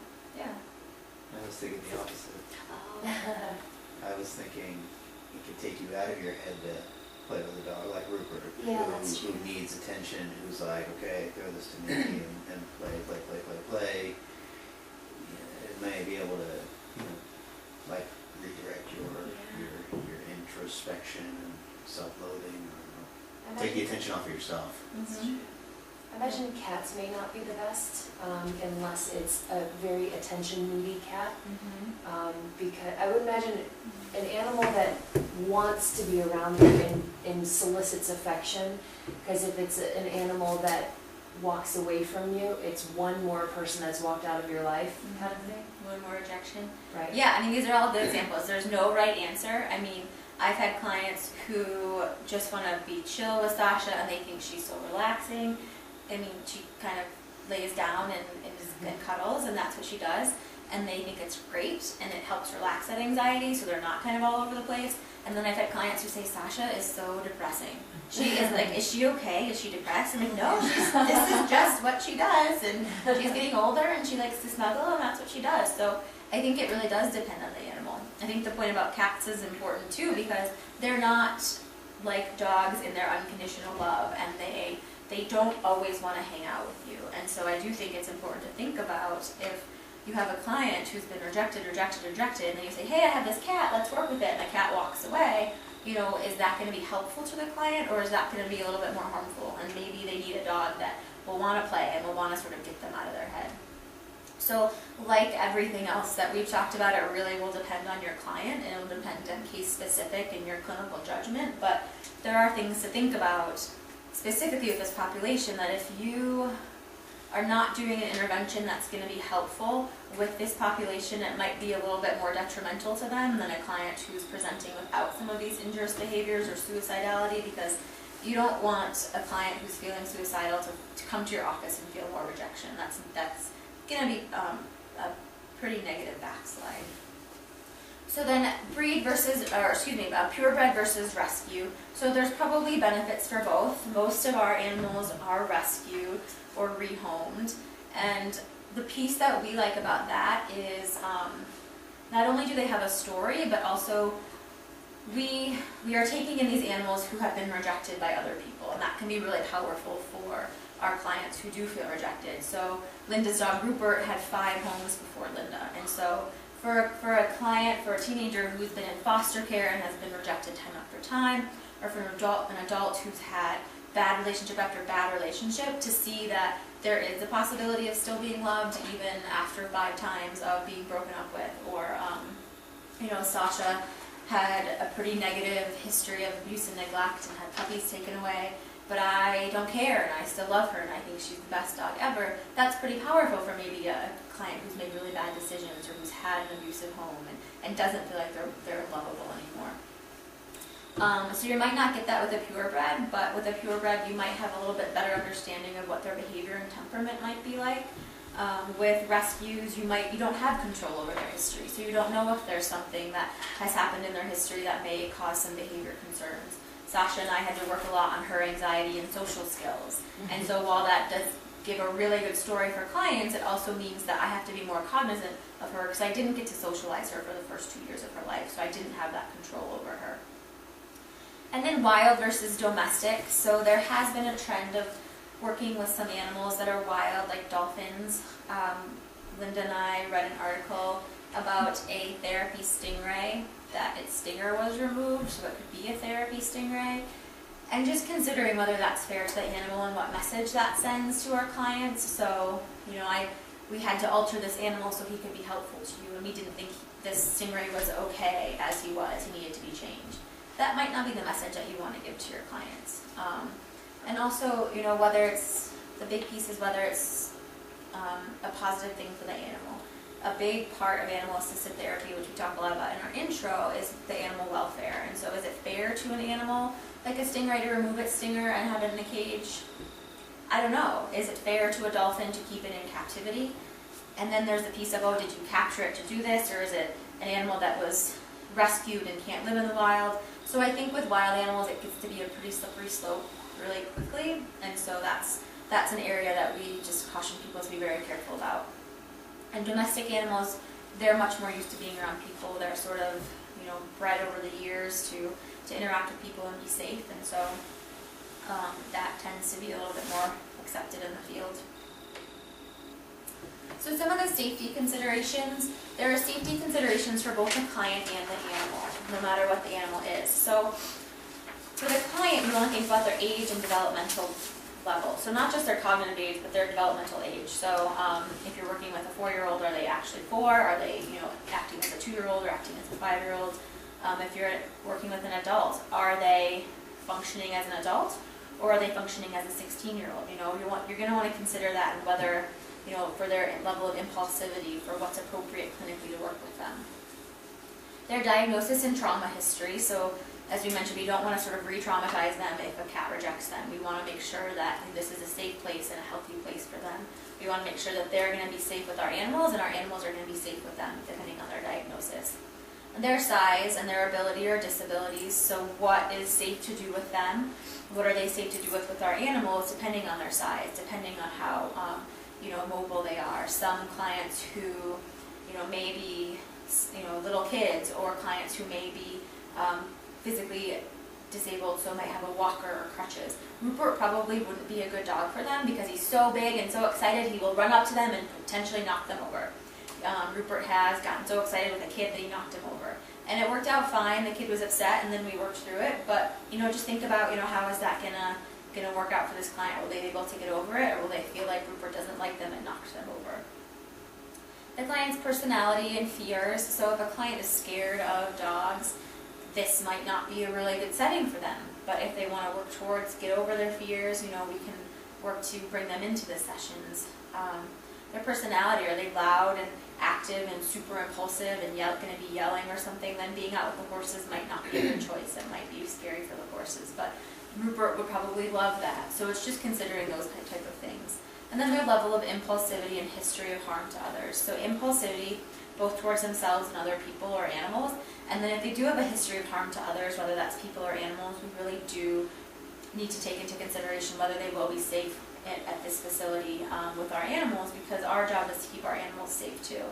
So the client that I talked about that had been showing some behaviors of hurting her cats, from the history with the mom, from meeting the child, I didn't think she was a risk to our animals. She wasn't throwing things at animals. She wasn't, there's a lot of severe abuse that can happen to animals, but she wasn't exhibiting any of those behaviors, so I felt like she was a safe fit. But we have had clients who presented with some more severe behaviors toward animals that have not been able to work with our animals right away. So especially with clients who are showing the level of impulsivity where they are hurting themselves, we want to make sure that they're not also doing harm to other people or animals. And then for the animal, I've talked about it a little bit too, but you want to consider the age and the size, the breed of your animal. So Sasha's older, so she's more mellow, and she's about medium size. Rupert is young, and he's big, and he's excited, and he's a lab mix, so he wants to play all day. So you want to balance those needs, or those characteristics with the needs of your client. The animal's personality and energy level, again, we are lucky here to have a wide variety of sizes, of breeds, of energy levels, but if you're at a different sort of facility when it's just you and your dog, if your dog is super hyper and active, is that going to be a good fit for all of your clients? Or if your animal is really mellow, is that going to help mellow out your clients, or is that going to make your clients feel more depressed? You want to be able to think about that. And then the training of your animal, that's really important. We really advocate for everyone to be trained and certified with their animals so that you know that your animal is under your control all the time. So we're not saying that your animal needs to be perfect, but you need to know that your animal will reliably listen to you, especially if a situation is unsafe, or if the animal is acting in an unsafe way. Our animals are trained and certified, and they don't generally act unsafe, but there is always that chance. They are animals, they do have instincts. If a client is harassing a cat, we don't have our cat stick out, so there's a chance that the animal tries to protect itself and uses its claws to swipe the person's hand away. So there are those considerations if you have a really impulsive, hyperactive kid. Working with a cat that's not declawed might not be the best fit. When you say certified, is that what kind of certification is that? Is that Canine Good Citizen, or is that specifically to be a therapy dog? All of our dogs that are certified through Professional Therapy Dogs of Colorado. Okay. And so that's a specific certification to be a therapy dog in a mental health setting. But Canine Good Citizens is a good one. Delta does certify dogs, Delta, Havoc, but those are certifications to be volunteer animals. So we advocate PTDC because they are specific to mental health population and working professionally. So then, does everyone here have an animal they might want to work with? Okay.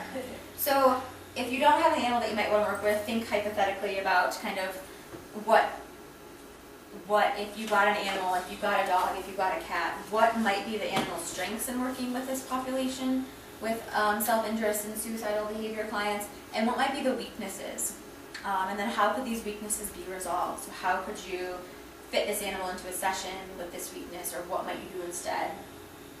And then finally, what measures can you take to help your pet be more prepared to work with these clients? So a piece that we haven't talked about as much is that our animals really kind of soak in the mood and the energy and the experiences that happen in session. So if you're working with a really depressed suicidal client, how is that impacting your animal? And how can you prepare your animal, or how can you take care of your animal to work specifically with this population?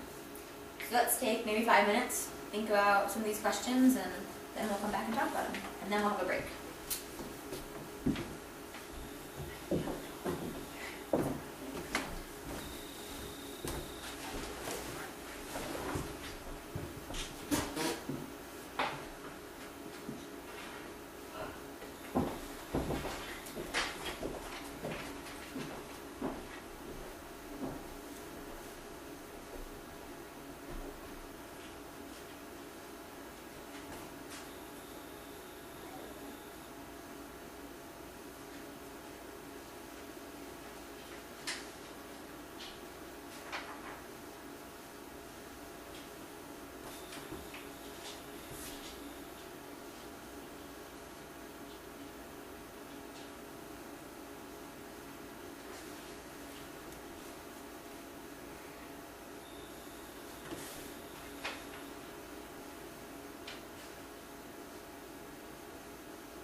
Take about 1 more minute.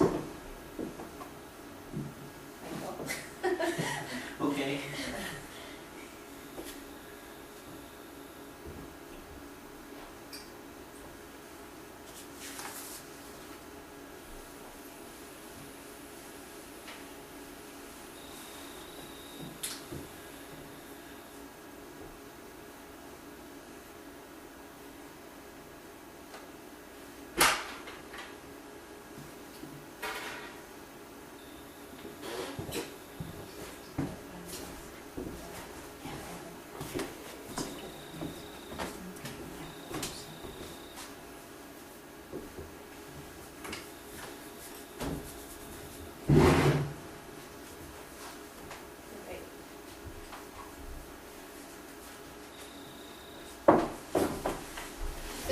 like to share about some of their animal strengths and weaknesses and how they might resolve those weaknesses. Sure. Okay. Alright, my dog's strength, Mo, she's very attentive, she's very tolerant, and she is unconditionally accepting. By tolerant, you mean of? Like, she's tolerant of whatever you can throw at her, you know, like Physically or physically, emotionally? either. Okay. You know, physically certainly. Okay. You know. So you would trust that she would be safe with Yeah, all clients, she would. yeah. She would be very safe. I mean, my children she was exposed to my children and very gentle with them when they were newborns. Cool. The way I played with her when she was a puppy, I was preparing her for that. Mm-hmm. I wasn't mean to her, but I would tug her ears, tug her tail a little bit, let her know that just because I knew that kids would be coming into our lives and wanted to be tolerant of those things. Okay. I would say some of her weaknesses, which as I wrote them down and thought about them, they may also be strengths depending on the client. But she's very needy. She's very nudgy and needy. If you're not paying attention to her, she will come up and put, if you're sitting like this, she'll come and put her head under your hand all the time, or she'll paw you, which is, I find bad behavior and kind of annoying, but she's needy. She wants physical touch and attention all the time. She can be impulsive. So how could the nudginess and the impulsivity be good, be strengths?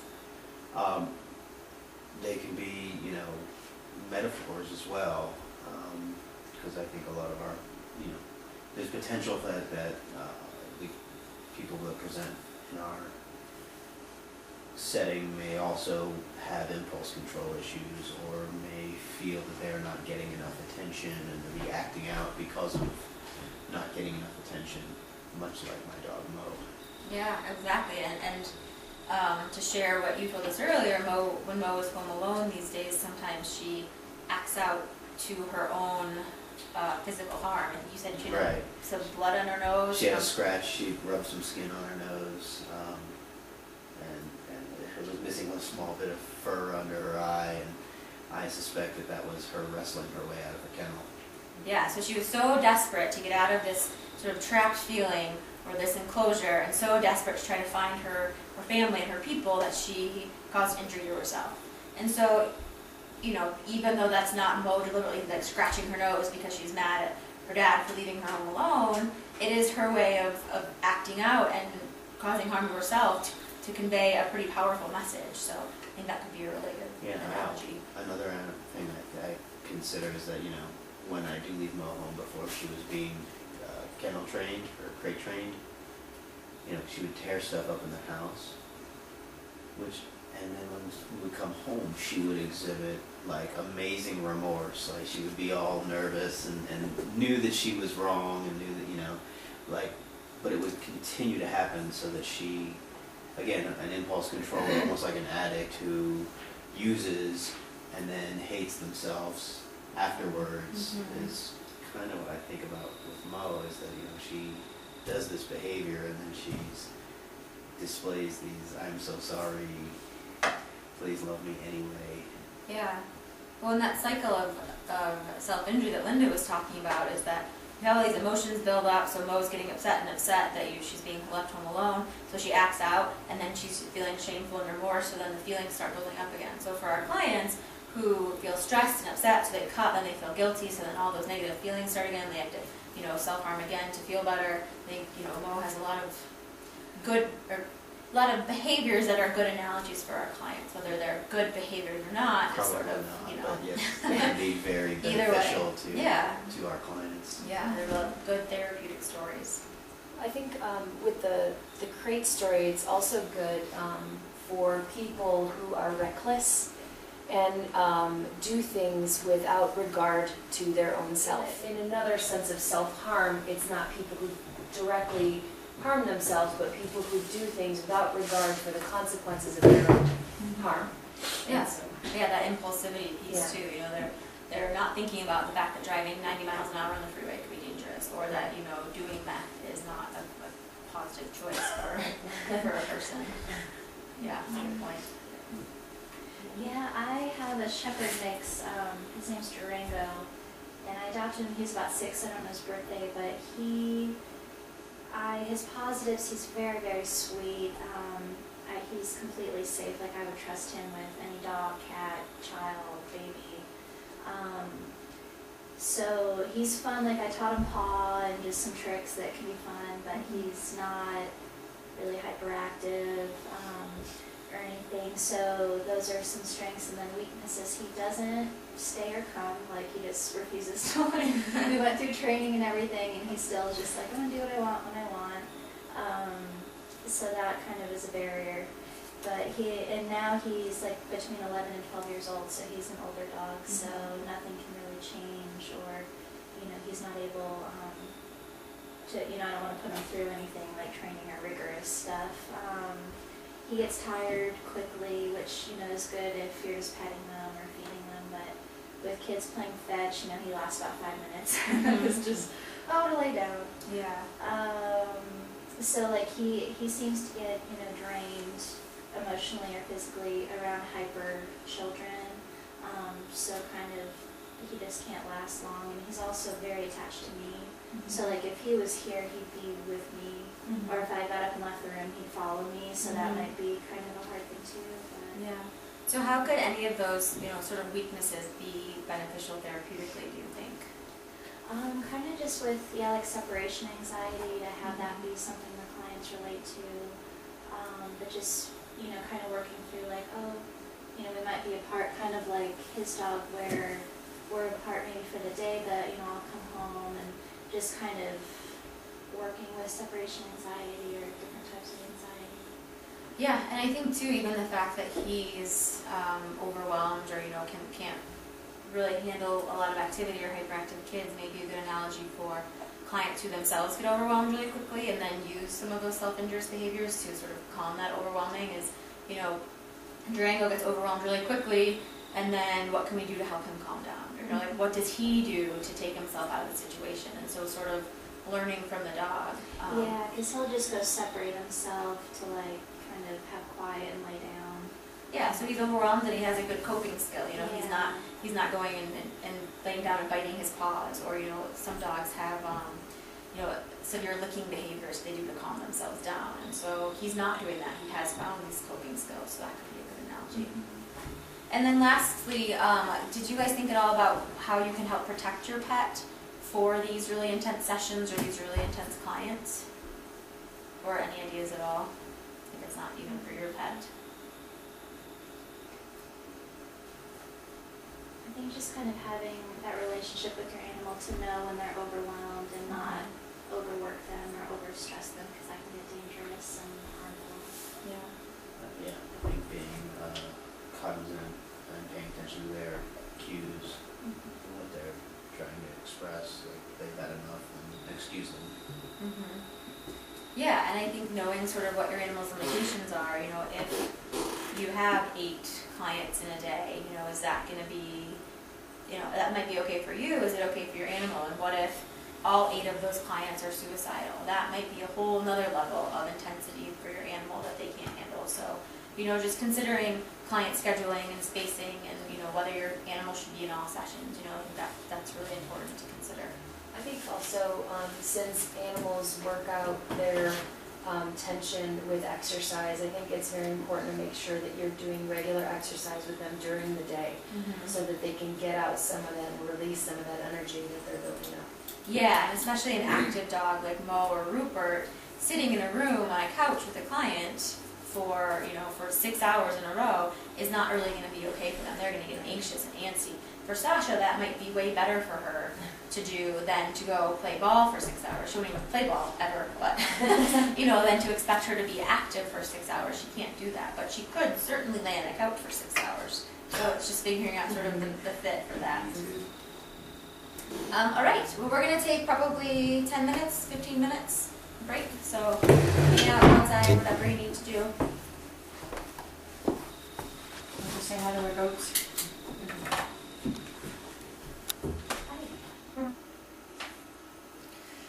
start looking at some clinical examples, and the first thing we're going to do in the next few examples is talk about the kind of animals that may be appropriate for these given situations. And so there's not a lot of information right here, but we'll just, there will be various, good answers. So we'll just to start getting the mental juices flowing. So this example is a 10-year-old boy with autism, and we'll say, I guess maybe mildly on the spectrum, somewhere in the middle of the spectrum, who is picking at his skin. So first of all, we want to think about what type of animal would be most safe and appropriate to work with in the office.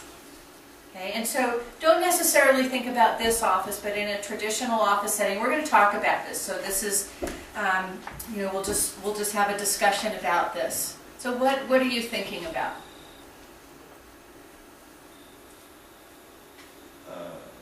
Goats would be fine. Goats would be okay? What does fine mean? What do you mean by that? Goats would not be inappropriate. Goats would be appropriate. Okay. So what about our dahlia who bites?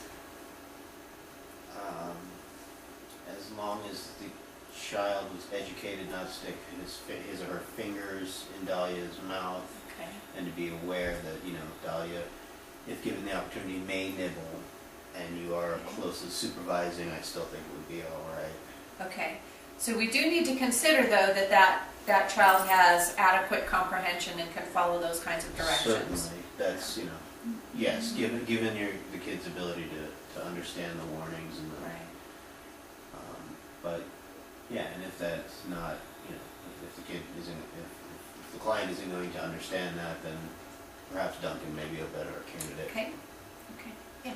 I think that Dahlia probably wouldn't be okay, because if this child has an inclination for self-harm, he may intentionally do something that will make her bite, especially if she Okay. knows to induce a different sort of self-harm.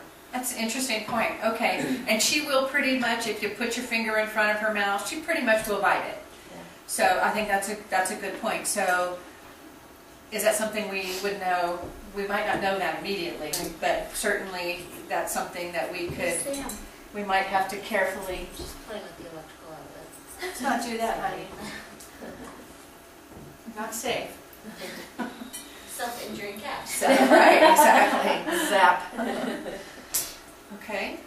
Good points. I was thinking just like an aquarium, maybe fish, Okay. or a bird. Okay. Maybe to start with, where it's not hands-on Okay. at this point. All right. So something that he's not really getting his hands on, but something that he can observe Mhm. at first. Okay. So if we've been offered baby lovebirds. So maybe if he's able to watch some birds interacting in a cage. Mhm. Okay. All right. Good. And what about at home? Since one of the things that we really like to do is to promote animals and healthful, psychologically appropriate interventions with animals at home, are there animals at home that might be appropriate and safe for this little boy? It's probably the same, maybe fish or bird, like bird feeder. Okay. Or maybe try like the stuffed animal. Okay. Yeah. So it sounds like you're thinking that, at least at this point, he may not be safe around the live animals. Is that right? Okay. Anybody feel differently? Yeah. I think something that needs a higher level of care might be good, because it's a good distraction in the event that, obviously, if it's matched well with his ability to do those things and to understand, at a certain time you have to do things. But I think that being sort of alone and left to your own devices sometimes, and not be kept occupied with something productive, may be contributing to the self-harm. So Okay. maybe something like a dog, but a larger dog, so that it's not, because a small dog would be susceptible to harm at a greater risk, because they can't not necessarily defend themselves, but they're not strong enough to walk away when they need to. Okay. Okay. Good. So our little mini Pomeranian, probably not a safe dog, maybe a Rupert-sized dog Right. would be better, but something that gets him engaged and having to partake in the Right. care of the dog, the exercising, cleaning up after, that sort of thing. Samantha, no. Well, and I think too, you need to consider, where on the spectrum he falls. Is he really low functioning, where he's not verbal and he's not, cognitively able to process some things, or is he high functioning and he's verbal, but he has some extreme behaviors? The other piece I think is that for people on the spectrum, often they have some sensory issues that are going on. So is the picking at the skin self-harm, or is it some of that sensory integration, or some of the sort of self-stimming behavior? So is there a way that, sorry, totally distracted. We're laughing at Samantha chasing her tail in the chair here. Or is it, a stimulation, he needs some sensory input, where having a dog that he can brush and groom and pet their fur might be beneficial for him. Good. Okay, another example, a 22-year-old woman who's attempted suicide twice by a drug overdose. So the same questions. What type of animals would be safe and appropriate to work with in the office? I think a dog would be a good one. A dog that has a lot of attention for people, that just wants to accept and love and Okay. show and receive affection. Okay, so a very attentive kind of dog. Mm-hmm. Okay, good. For some reason, I'm thinking a ferret. All right. And I think it's Ferret. because they're so, obviously it would have to be the type that is, very, it likes attention and things like that. But I guess part of it is because they're kind of funny Yeah. animals. They're like live slinkies in Right, a sense, where yeah. they're just kind of like all over the place. But they also like to kind of cuddle up and curl up with you as well. And they're unique. There's something different, maybe that someone hadn't experienced before. Okay. And so one of the things that I hear a lot about ferrets, by the way, for people who may be viewing this on the video, in Colorado ferrets are legal. In California, they are not. So where we are videotaping this, ferrets are a legal pet here. But they are legal. Yes, we may own ferrets in Colorado. But they complain about smell. And so that's one of the aversions to having a ferret as a therapy animal, is that they have a smell that some people do not care for. Is that something that perhaps might be a positive? How could that be a positive with this particular client? Well, someone who's already tried to commit suicide by a drug overdose is feeling like they're unworthy somehow, I would imagine. And I think that, talking about the fact that, a lot of people don't like ferrets for that reason, but look at how sweet and cuddly they are. If they can get past the smell, then they can have a really loving and adorable pet. Okay.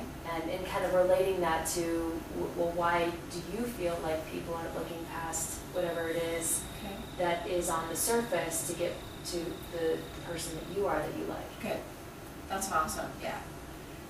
Or what about a rat too? I wonder, one of the rats or one of the non-traditional animals might be fun depending on what this client's sort of backstory is, finding a way to relate to something else. Okay, good. Yeah, so a rat could be another good choice for them. Yeah, and I love the rat metaphor. It's just, it's just so awesome for so many clients. Okay, and what about at home? What would be an animal that could be safe and appropriate for, perhaps, for this woman at home?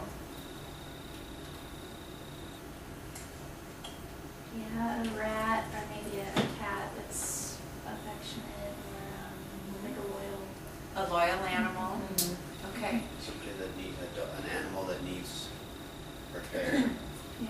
Yeah, and I think that's really important. I think we talked about that. Ellen talked about that earlier about one of her clients and adopting the puppy, is that having something that relies on them. If she has, if she adopts something and really bonds with this animal, it's a lot harder to kill yourself if you really, not impossible because people do it, when they have children, but it's harder to do if you have an animal that really relies on you. So dogs, because they become very loyal.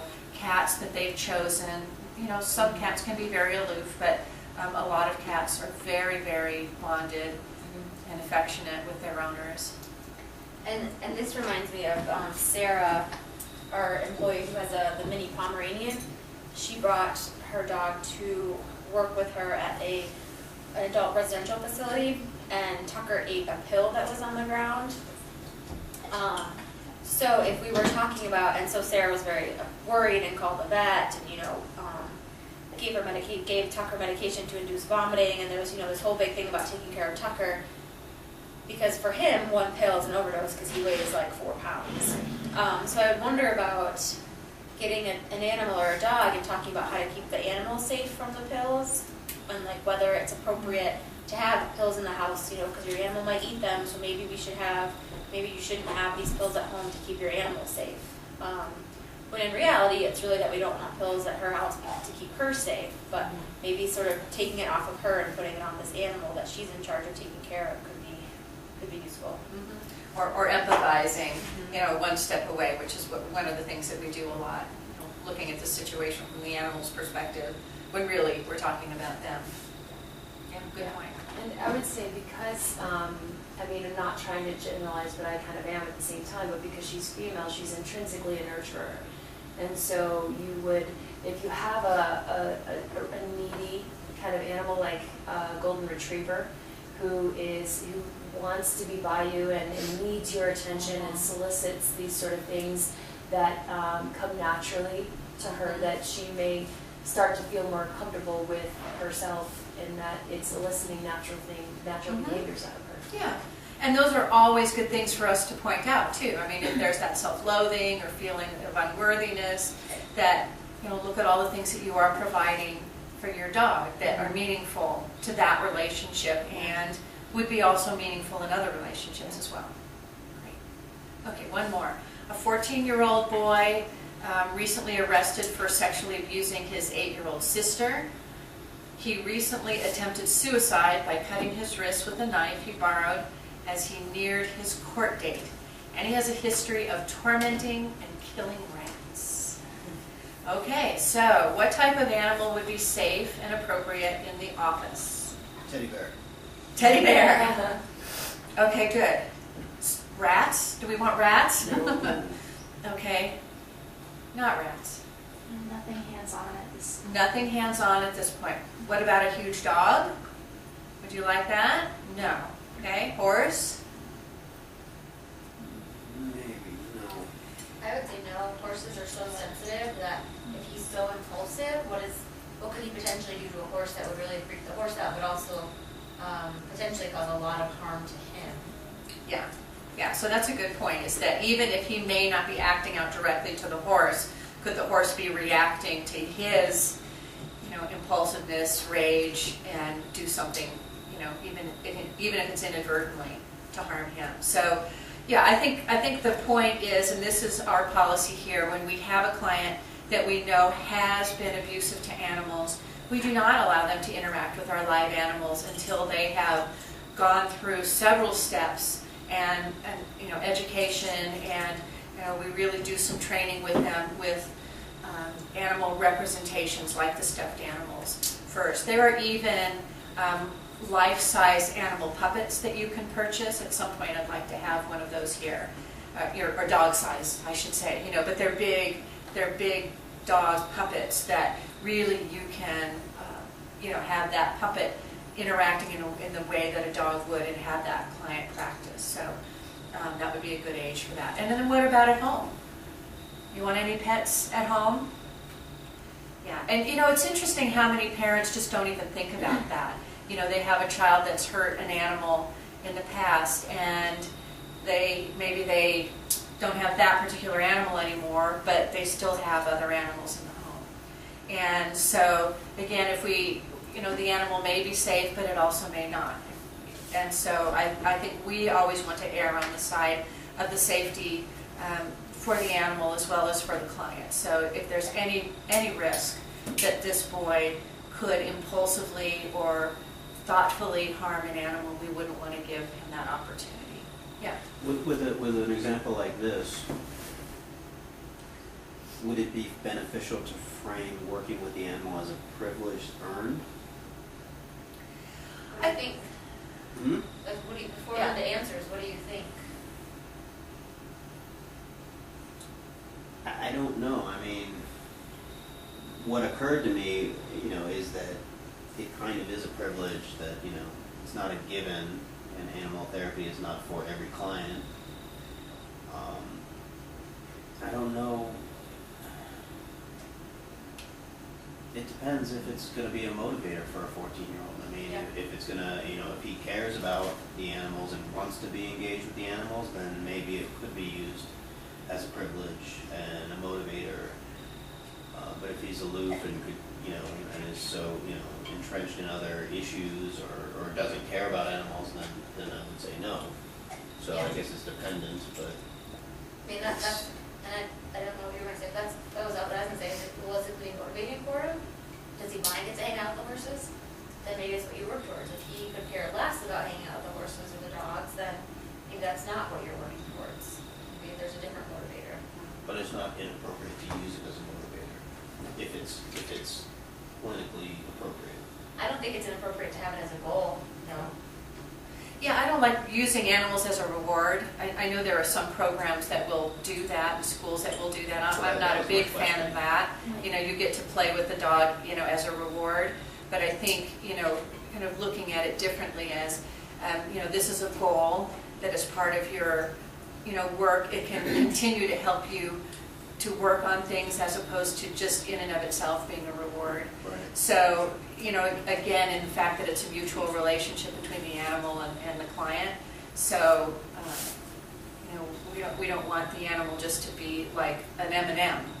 Right. You know what I'm saying? So, but yes, I think if it can be a goal, I like that idea better than a reward. Yeah. I think it would actually be beneficial to have a rat in the room, but in a safe place. So for instance, say it has an enclosure, a glass enclosure, that's obviously large enough for it to hang out all day, and having like 2 or 3 in there, and you're just talking while he's actually watching them interact as live beings with interests and desires, and seeing them interact with each other and talking about how they're interacting with each other. I think that realigning his association with that animal as opposed to completely cutting it out, I think would be more beneficial, because he may start to see that as a living, breathing thing once he's watching them interact with each other. Once he sees it wants to go up here, maybe you put a little treat and let's see if he can find it, and he kind of goes all over, and then start to realign that, how he sees the animal. Teaching empathy. Yeah. Do you think it would be appropriate to ever work towards the goal of having him interact with the rat, like hands-on holding it or playing with it? I think it would depend on how the progress goes and how he starts to see the animal. And if he's just like, oh look, it wants to do this, I think that's a good sign that the fact that it wants to do something shows that he's, in a sense, projecting himself in that it has wants, it has needs, it's hungry, it has to go to the bathroom, things like that. If he starts to see that, I think that it would naturally lend itself to being able to, once he sees it as a living, breathing thing as opposed to a way to take out some sort of frustration, I think that that would be beneficial, because if you never get to the point where he's okay around them, then are you really healing him? Okay, and I don't disagree, but what would be a risk with introducing a rat hands-on that you might not have if you work toward a goal of interacting with the horses or Rupert, a big dog, for example? What would be a risk that would be unique to working with rats or a small animal? So it's already happened, like where he's already hurt or killed. So he knows how to do it. He knows how to hurt or kill them. And it only takes 1 second. I'm sorry about it. Yeah. I mean that's just, my thinking about a small animal. You don't have time to intervene. Right. And the rats have defenses, but they're very little. And if he decides he wants to do something to that rat, I mean, even if you're right next to him, you're probably not going to be able to stop him. Whereas, not that I would ever want a client to hurt a horse or a dog, but their defenses would probably be more effective than a rat bite. So Right. thinking about the fact that he's able to hold this whole animal in his hands, I would ultimately probably want to work toward the goal of interacting safely with a rat, but it would be very, very careful in its implementation. Oh, because right, it could and be I really totally risky. agree, and I think that he would, as, you know, before being able to touch the rat, he would have to interact safely with larger animals and things like that, but I think the ultimate goal is to get him to where he's able to interact appropriately. Yeah. Yeah, I just want to go back to, I really like your intervention of observing animals interacting. And I think that's one that we don't think of all that often. Ellen mentioned about going to dog parks and observing animals or taking one of their animals. But things like rats, ferrets, guinea pigs, watching them interact really does allow you to have a lot of material to talk about. And you know, how the social skills, how are they communicating, who's happy, who's not. You know, you can really start tying in some of the client's issues very often just by observing animals interacting together. So, I mean, I can see, at least from my comfort level, I could see that as an intervention. And I still wouldn't be comfortable with that right away. I still would want the stuffed animals because I think that's still pretty loaded to have a live animal in the room with someone who is already, I mean, it could induce guilt, you know, who knows, you know, what that could bring. But yeah, we're still working with representations before. Well, and for example, watching the horses interact with each other, watching the horses and goats interact, watching the goats and some of the dogs. So, example, the goats and Sasha interact much differently than the goats and Rupert. So, yeah, watching that and having clients empathize with, oh my gosh, the goats keep headbutting Sasha. Do you ever feel like that? Do you ever feel like someone's picking on you relentlessly over and over? Or do you ever feel like you're doing that to someone? Or, you know, that kind of thing can be really powerful. Even though I keep telling her that the goat is teasing Sasha, Yeah. but it still bothers Sasha. Right. You know, and isn't that a common dynamic that happens, you know, for a lot of these kids, right? They're getting teased at school, and the kid who may be doing the teasing may not necessarily be trying to be malicious out of it, but still, it's hurtful. Yeah, and I don't think that Duncan is malicious. I think that he likes that it gets a rise out of Sasha. And for him, he may be like, oh, she's playing. And sometimes she is, but with Sasha, I know for her it's a fine line. And for some of our clients, it may be a fine line of laughing, it's funny, and then like, oh my gosh, I can't handle this anymore. I'm going to go cut myself or something. So, you know, it can be a really good analogy to sort of talk about how clients feel or how, you know, how their lives are looking. Good. That's really a good, thoughtful discussion there. In the next few slides, what we're going to be doing is we're going to look at some very specific goals and interventions for clients that have the suicidal and the self-injuring behavior. So what we're going to talk about is we're going to talk about the therapeutic goal, then we're going to look at direct interventions with live animals, and then we're going to talk about some indirect interventions with live animals or animal representations. And so the indirect are the kinds like observing, pictures, animal representations, maybe stuffed animals or drawings, things like that. And then we'll also try and look at if you can, you know, start thinking outside the box or inside the box, whichever box you want to work with, and start trying to think of some other kinds of interventions. Again, just start getting your brain moving. Okay, so the first one, increasing self-soothing and emotional regulation. And so nicely, this particular, or these particular goals are applicable to probably 80% of the clients that we work with, not just suicidal and self-injuring clients. So it's a nice opportunity to really be thinking about some animal-oriented interventions that could be helpful. So the first one, observing and discussing how to tell if the animal is agitated or upset. Okay, and one of the things that we talk about and we also teach to some of our clients is to recognize dogs' calming signals. And so you've been through our introduction, and so we've talked about calming signals.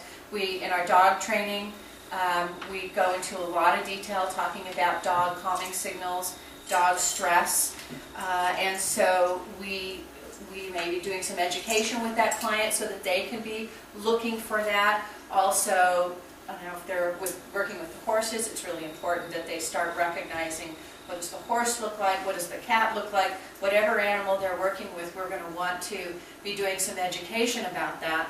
So part of the process is, of course, as therapists, it's really our job to be monitoring our animals' stress levels, but to be able to help that client also to be mindful. So what is that doing when we are, asking the client to start reading the language? What is that asking them to do? Empathize, okay? Okay, and so how does that relate to self-soothing emotional regulation?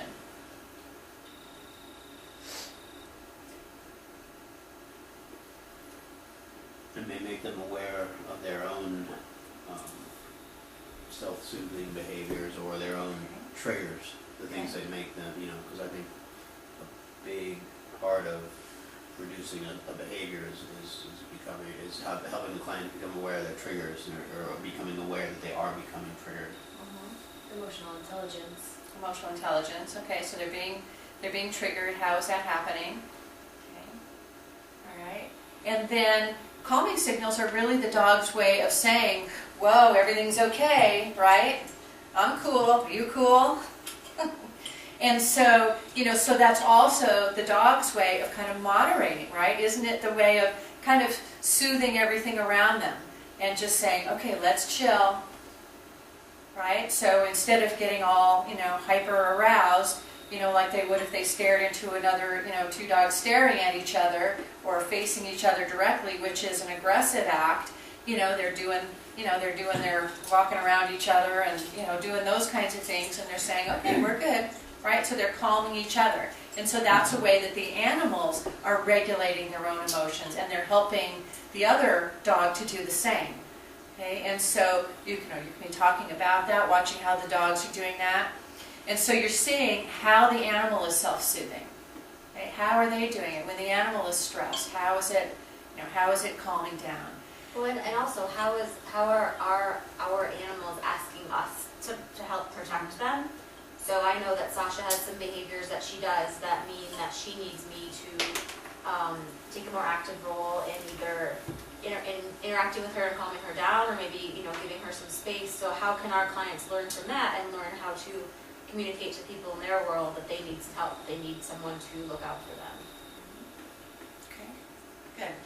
I have an adult client who has a lot of anxiety issues, and part of what she describes is that it feels like there's an elephant sitting on her chest. She has a really hard time breathing, and then she focuses on her breathing, and then it's even harder for her to breathe. And so one of the things that we do whenever she comes is, especially if she's starting to feel anxious, is that we go to the horses, and she's very bonded with Stormy. And so what she'll do is she'll just quietly walk around with Stormy, and I'm not with her, she just quietly is kind of connecting with Stormy, walking around the arena. And then what she'll do is she will just put her face right in front of Stormy's nose and mouth and listen to him breathe. And then match her breathing with his. And then she can feel his breath on her. And then, and Stormy's just wonderful. He'll just keep his face just right next to hers and just kind of snuggle with her. It's like he just knows that she really needs that intimacy. And so she'll stay there for just, a couple minutes and close her eyes and just kind of get in tune with him.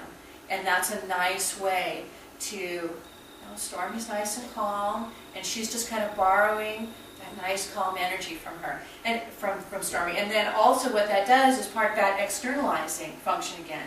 Whereas anxiety, is such a, the same thing with, they're getting all wound up and getting ready to hurt themselves.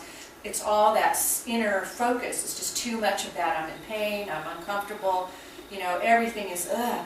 And so being able to put the attention outside onto an animal's breathing, or even putting an ear on the dog's chest, or the same thing with a cat, listening, putting your ear down to the cat, any kind of animal, just matching the breathing. And again, it's just that kind of little bit of external focus really helps. And then this is a grounding. This is an animal representation. Do we have a stuffed animal anywhere really close by? We do this with live animals. I do this with, Sam doesn't enjoy this particular exercise as much as some of my former therapy cats do. So we'll do this with a stuffed animal. And usually, this is a good one for a little kid. For adults, I like big stuffed animals. And I always think of this as sort of the core. And, you know, you think about, Taekwondo and, karate, and they talk about, strength coming from your core. But the first time I ever recognized this was with insecure female clients, how they'd always sit in a session with their purse right there. And you think about when you feel insecure, we want to cover our belly. So this is, some animals, a porcupine, the only way to kill it is to attack its belly, right? So, this is kind of our soft, vulnerable spot. And so it's also the place that we can help get grounded. And so if you have somebody who has been using that self-injuring behavior as a way to feel real, to feel grounded, what you can do is just have them have a nice stuffed animal that kind of fits their belly right there. And it's just this really nice, pulling that animal right in tight. And then just really focusing on that sensation, focusing on that kind of connection. And again, this can be done with a live animal if the animal is okay with that. Rupert can be okay with that for a little while. Get down on your knees with Rupert and then just hug him really close, and he'll put up with that for about 10 seconds. And some dogs do not like to be hugged like that, though, so you have to be careful with all dogs. But the stuffed animal works really great. And so that's just a way of grounding, helping them ground. Well, and Sasha really likes having someone live right next to her. She likes being sort of like body to body. And so that can be sort of a full body kind of grounding. She's like one of those big body pillows, kind of. It's like spooning. Basically spooning, yeah. She really Okay. likes that. So, she doesn't fit on your lap, but kids will lie on the ground next to her and just kind of, wrap around her. That's and nice. Sort of like soothe themselves. Yeah. That's a great thing too. Or if there's a really big stuffed animal, that kind of thing would be awesome.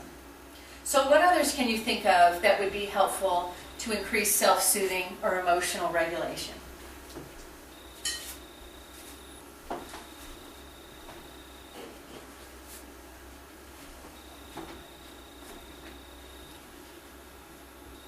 Just any type of like petting.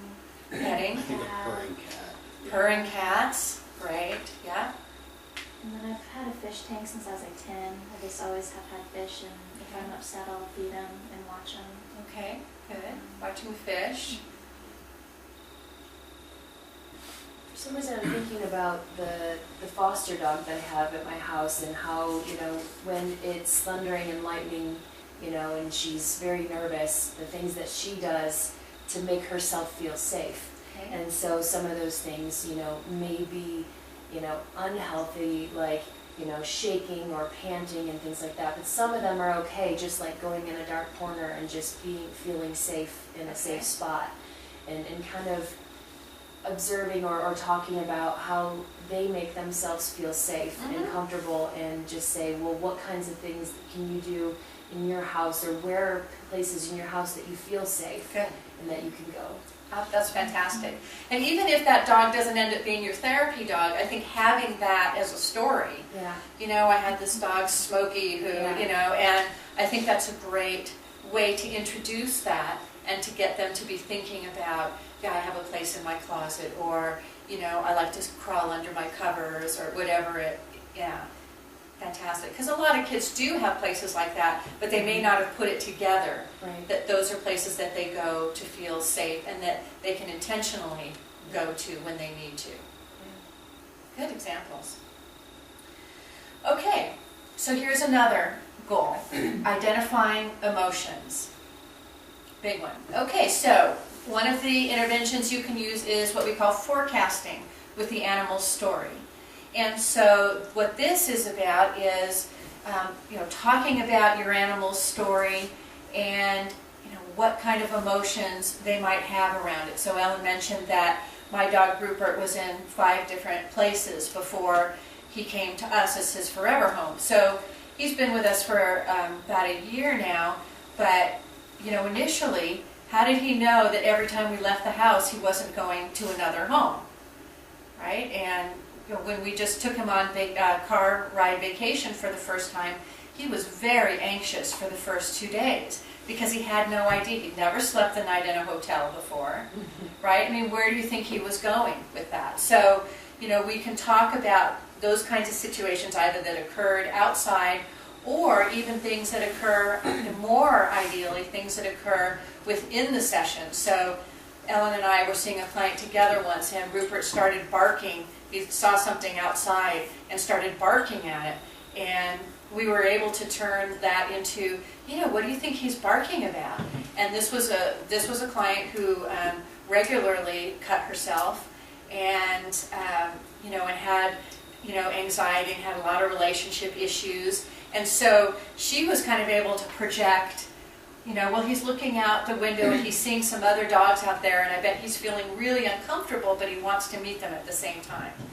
Okay, so that's really her stuff, right? So, you know, well, you know, what could we do? Is there, you know, is there something we can do to help Rupert to feel better? You know, what should we do? Should we take him down to meet the animals, or should we help him to feel more comfortable? You know, so it's sometimes it's easier for them to talk about the animal's emotions than their own, and, you know, identifying somebody else's emotions as opposed to identifying their own.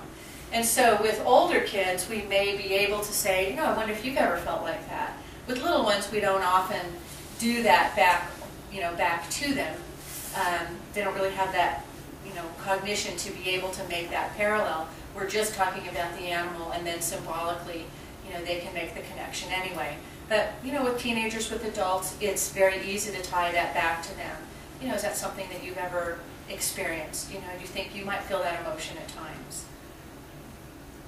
And then with an animal representation, reading a story about an animal who has an emotional issue.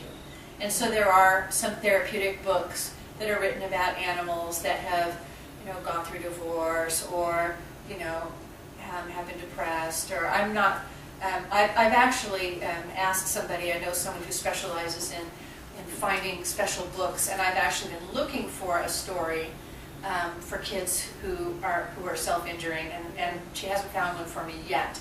If anybody ever finds one, I would really like that, but I think that would be, you know. We should write it. We should write it, yeah. There you go. Yeah. Well, and I wanna make a book, you know, Sasha has a photo album, but I want to make a book about her story, because I think that she has so many pieces of her story that I think could relate really well to kids who have so many, like, different aspects, you know, abuse, neglect, trauma, separation from family, social anxiety, social skills issues. So I'm hoping to do that at some point. But there's one about kids who experienced trauma that I want to get. Bart? It's called Brave Bart. Yeah, Brave Bart, yeah. yeah. We learned about that, and so I really want to get that one. It's $30 on Amazon. Yeah. Find a used copy. Yeah. But yeah, we need to write some books about animals. Yeah, okay. Self-injuring animals. All right, so what other ideas can you come up with to help either kids, adults who are hurting themselves or suicidal to be able to identify their emotions? And ideally, we want them to identify them before they get to the point where they're self-injuring, right? Okay. Where we can still interrupt the cycle. Maybe movies with animals. Movies with animals, okay. Yeah, I remember, what's it called? Not Far and Away, but that's one, with the the 2 dogs and the cat. Oh, they get lost? Homeward Bound. Yes, Yeah. okay. I remember watching that and just, like, relating kind of those feelings with that. Good, that they okay. were going through. I think movies, that's a great idea. So Homeward Bound would be a good movie to watch and talk about their feelings. Homeward Bound, I think, is it is cute. Yeah, I have that at home. It's cute. I think a story or a movie about an animal that's stuck somewhere, or stuck, like cats that get stuck in trees, or a dog that falls in a hole, or something of that nature where they're feeling stuck. And a lot of times in those stories they go through the thought process of when you're stuck and what you think about and things like that, and then it kind of helps. Well, you know, why is he not just thinking about these things? And, you know, this is what happens when you feel like you're stuck, and, you know, and you don't know how to get out of it, and things like that. Good. We have there's a funny story. Duncan got stuck in a hole like 2 days ago. And so a client, I found him and helped rescue him and stuff. And then later in the day, Sarah said Duncan came running over and headbutted Tucker. and Tucker rolled, and Sarah was like, Duncan hasn't done that in months. She's like, I think he was still feeling powerless from being stuck in the cold, so he was acting out to feel powerful. And first I was like, Sarah, you're such a therapist, that's ridiculous. But second, I mean, yeah, I mean, maybe that's the case, or maybe that's just a really good way to relate to a client who is feeling stuck and has to act out, whether against others, whether against themselves, to feel powerful again. So that's a really good point. Yeah. Cool. Anything else before we move on?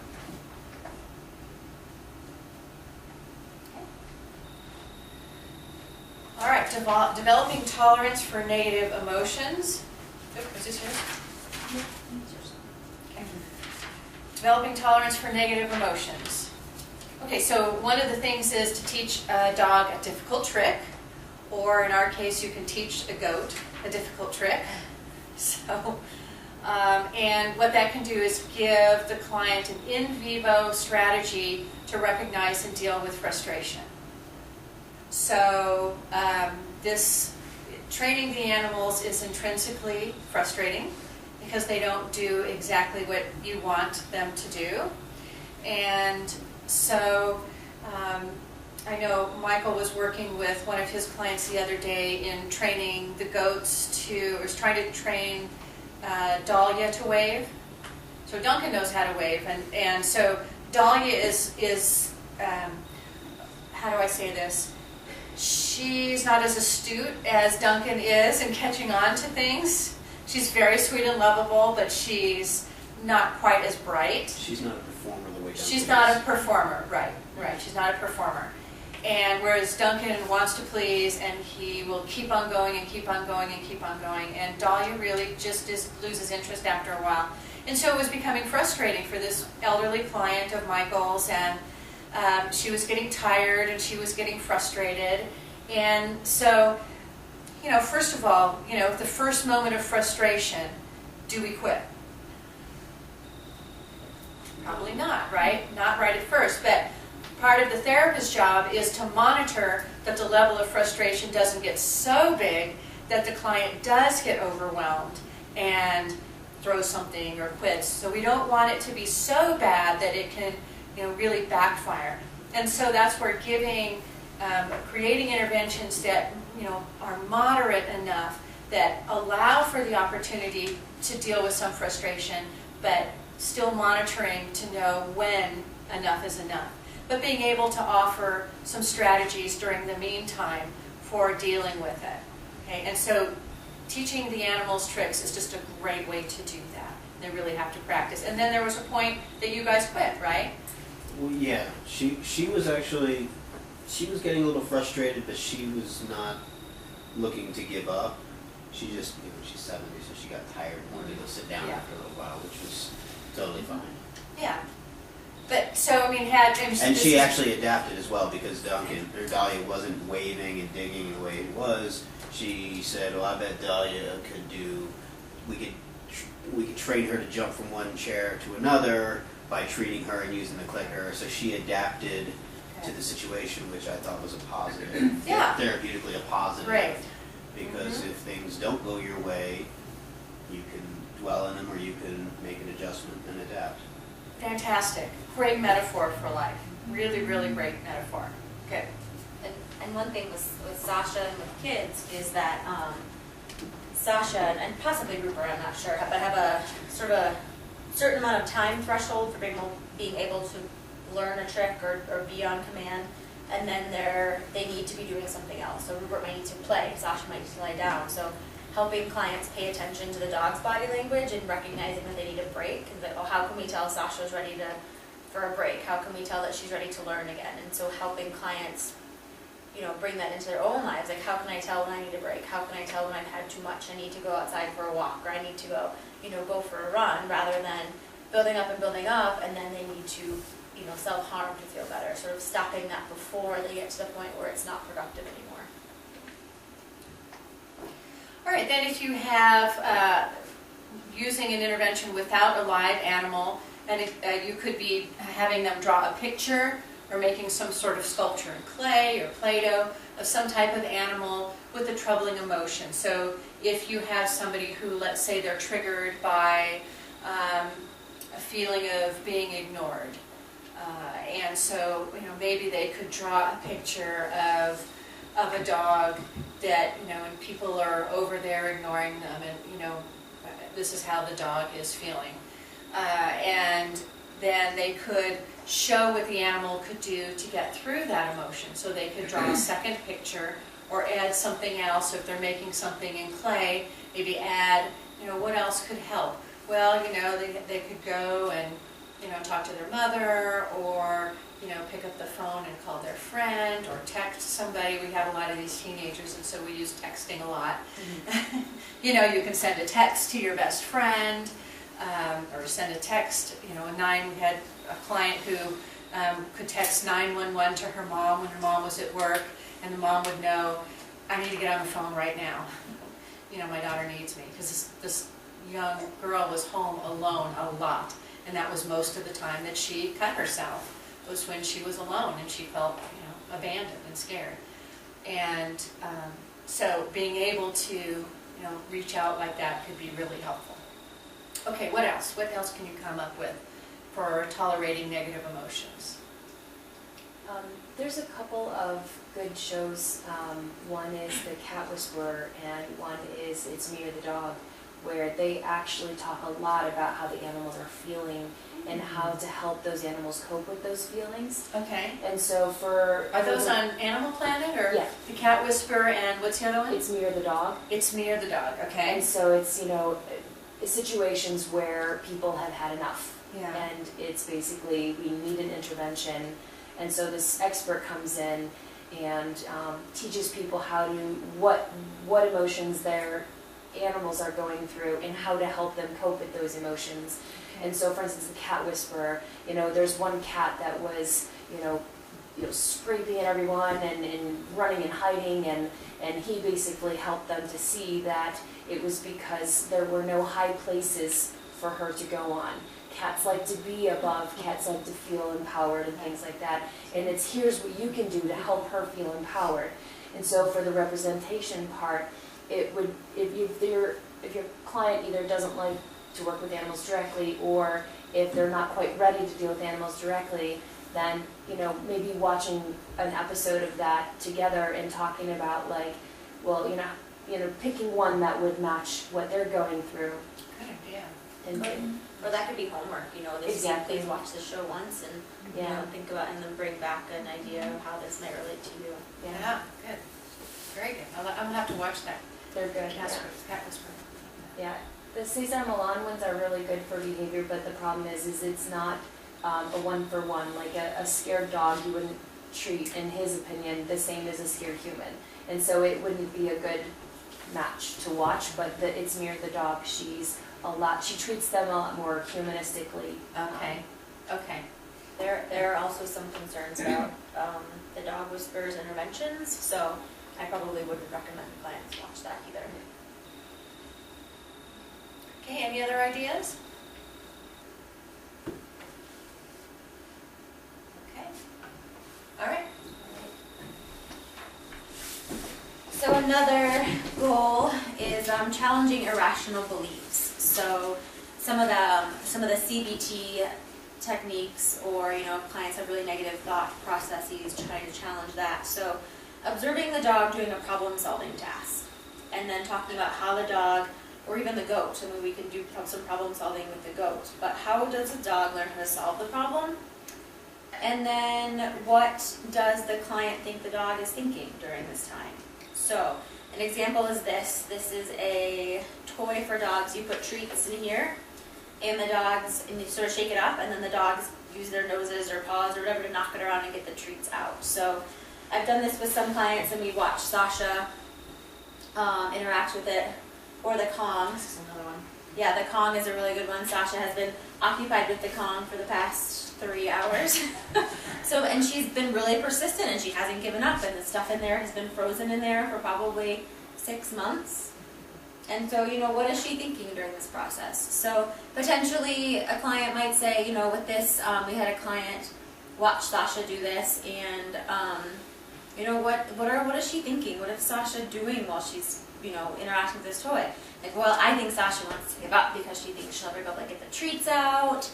And, you know, I might say this to them, you know, I think Sasha's tired of this. What do you think? Have you ever felt like this before? Or just asking the client, you know, what do you think she thinks? Like, oh, it's so much fun, she loves it, or this is the stupidest game, she hates it, it's so frustrating. That can give you a lot of information about how the client perceives the world. That's over here. And then so if you're not working with an animal directly, you can write a dialogue letter to the animal about why a behavior makes sense or is not rational. So, you know, maybe going to the dog park and observing a couple dogs playing, you know, not all play with dogs is successful. You know, sometimes dogs don't want to play with other dogs, or sometimes a fight does happen. You know, maybe writing a letter to a dog you observe they got in a fight, you know, this is what you could do differently next time. Or, you know, observing the horses and the goats interact and sort of giving them some communication about, well, you know, Duncan's not standing by the fence to taunt you, he's standing by the fence because he likes to be next to you. Maybe next time you can, you know, maybe next time Stormy can hang out with Duncan, something like that. So it's really having them sort of put their irrational beliefs onto something else and then be able to handle it a little bit better, so they're not, you know, you're not challenging them so directly, but you are challenging those thoughts that can be really detrimental. So what other examples do you guys have, or might you guys, or do you guys think might be useful for this goal?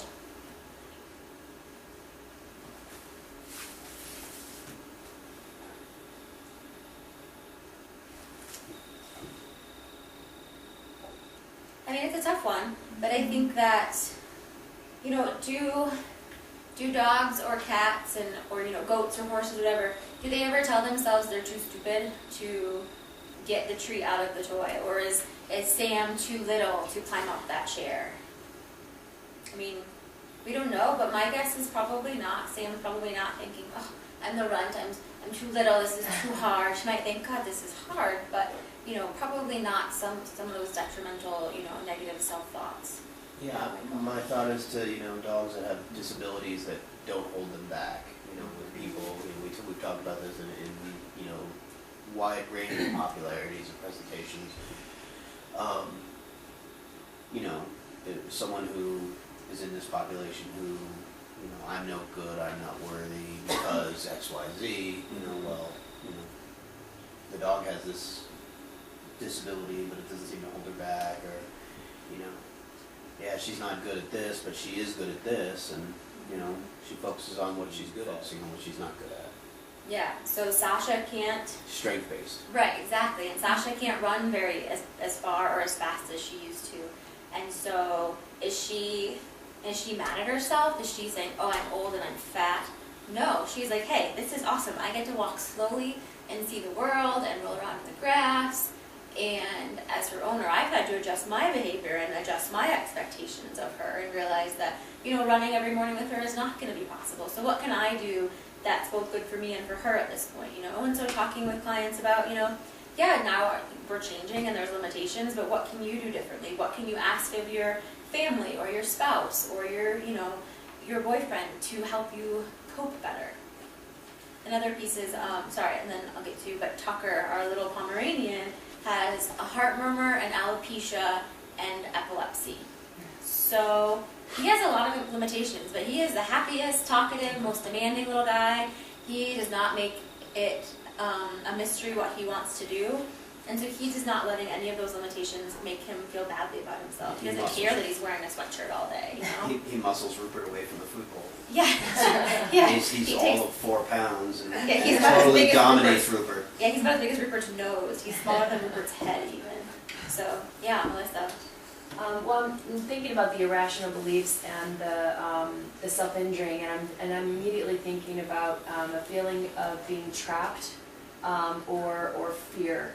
And so with an animal, when they feel, you know, going back to the lightning and thunder situation, you can talk about, you know, how lightning and thunder will never hurt that animal, though they constantly believe that it will. And, you know, going into their safe place helps them feel safe from that.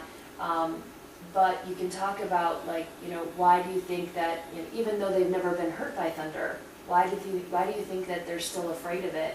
And, you know, what could, Rupert do to get over his fear of thunder and to know that he doesn't have to stay in a safe place, that he can come out during thunder and it's not going to hurt him. Yeah.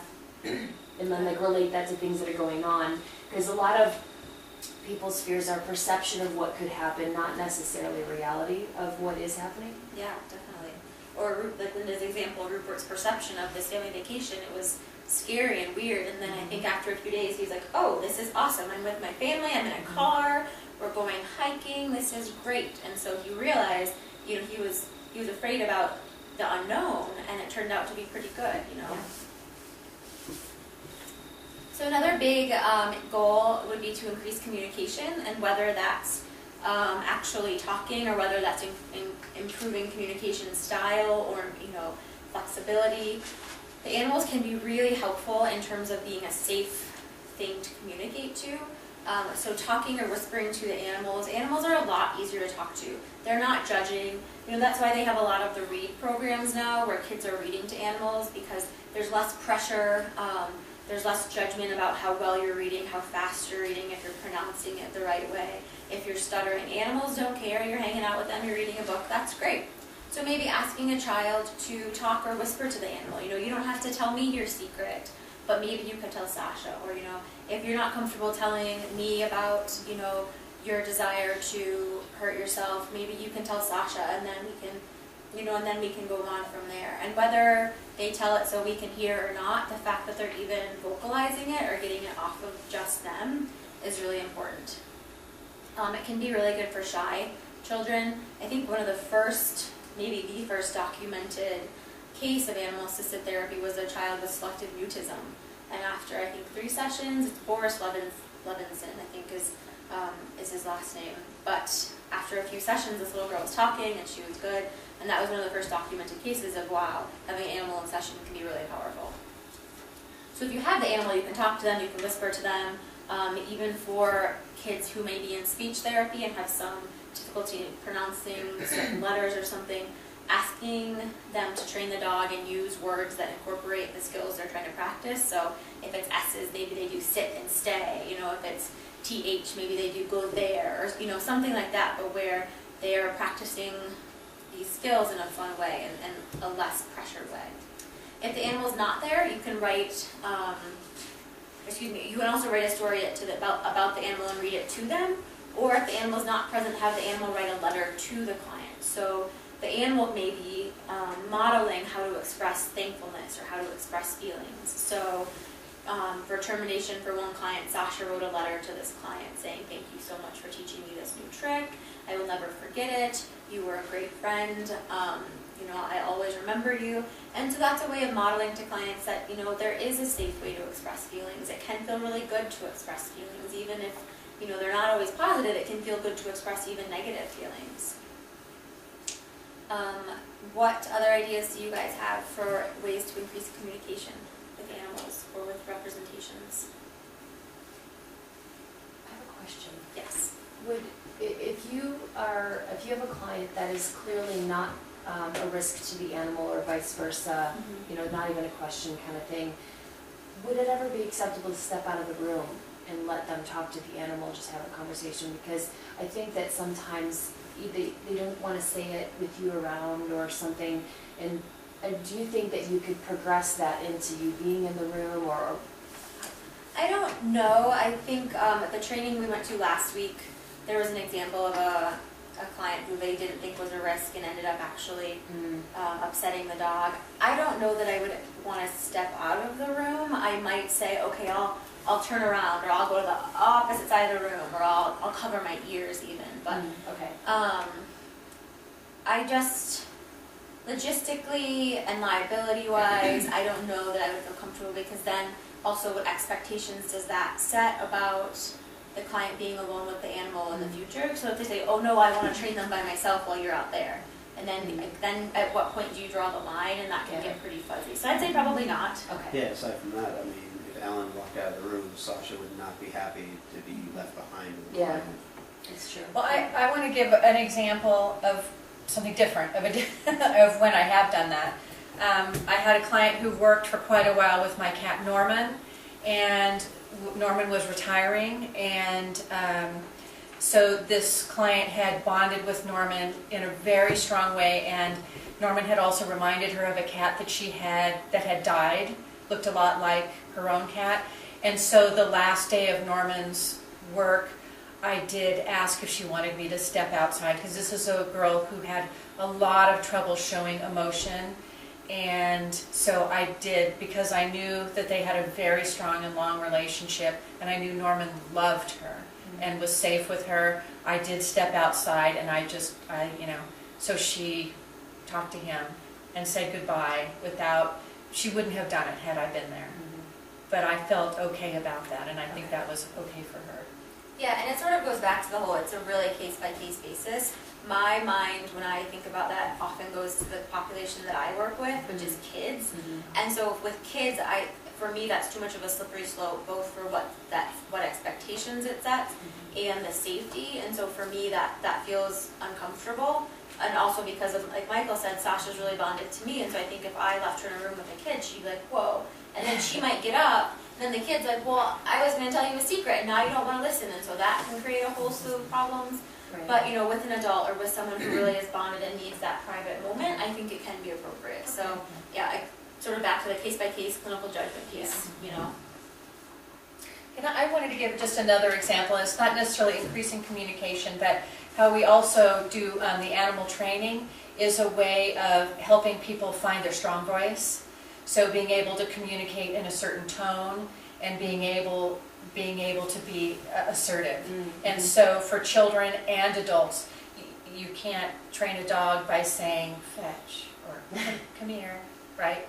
So that's a really helpful way of having them find their voice, an assertive voice. Yeah, and an assertive voice without being an aggressive or angry voice. Because you won't respond to that either. Right, which is, so I have some kids that have to practice using a strong voice because they are too quiet, and some because it's either talking or yelling. And so there's something in between talking and yelling.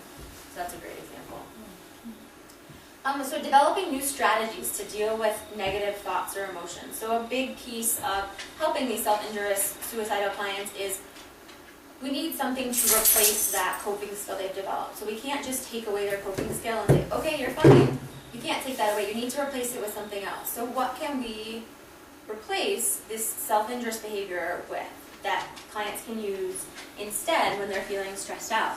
So working directly with the animal, maybe you're playing with the animal, so you're thinking about something else. So how do you think the animal feels when you're playing with her? How do you feel when you're playing with her? Do you feel better? Do you feel, different than you did before? Then what happens when you stop playing with the animal? When Rupert is playing ball, he's the happiest little guy alive. Then what happens when you tell him it's over? Does he fall apart? Is he a mess? Or does he say, okay, I'm going to go lie in the creek? What does he do? And how can you translate this into the client's life? Rather than falling apart, what can they do instead? Rupert finds something else to do that he loves. If the client, something happens and they're upset, what else can they find to do that makes them feel better?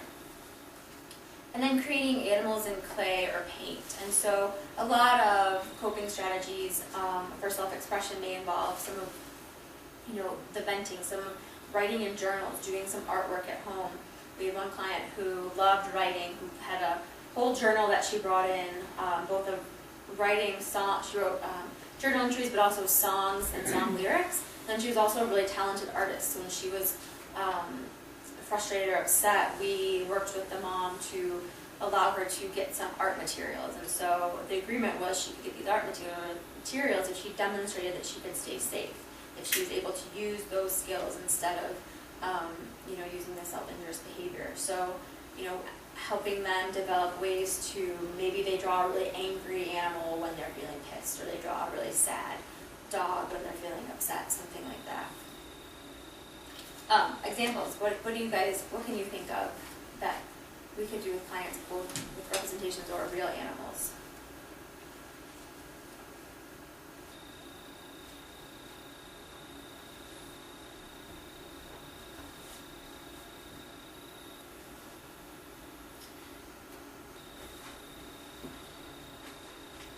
This is it seems like, you know, if you're having negative thoughts and you have your own pet, you can go and redirect your energy and,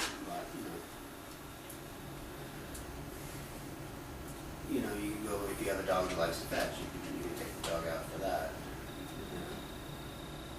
Yeah. Or actually, I had one client who was 8 and would act out, and so sometimes self-injurious ways, like he would punch the wall or he would throw things and like end up hurting himself in the process. And so we talked about, he'd actually gotten a puppy too, and we talked about what happens to your dog when you do this. Is she staying by your side? Is she happy with to be next to you? Or does she run away? Is she scared? Are you scaring her?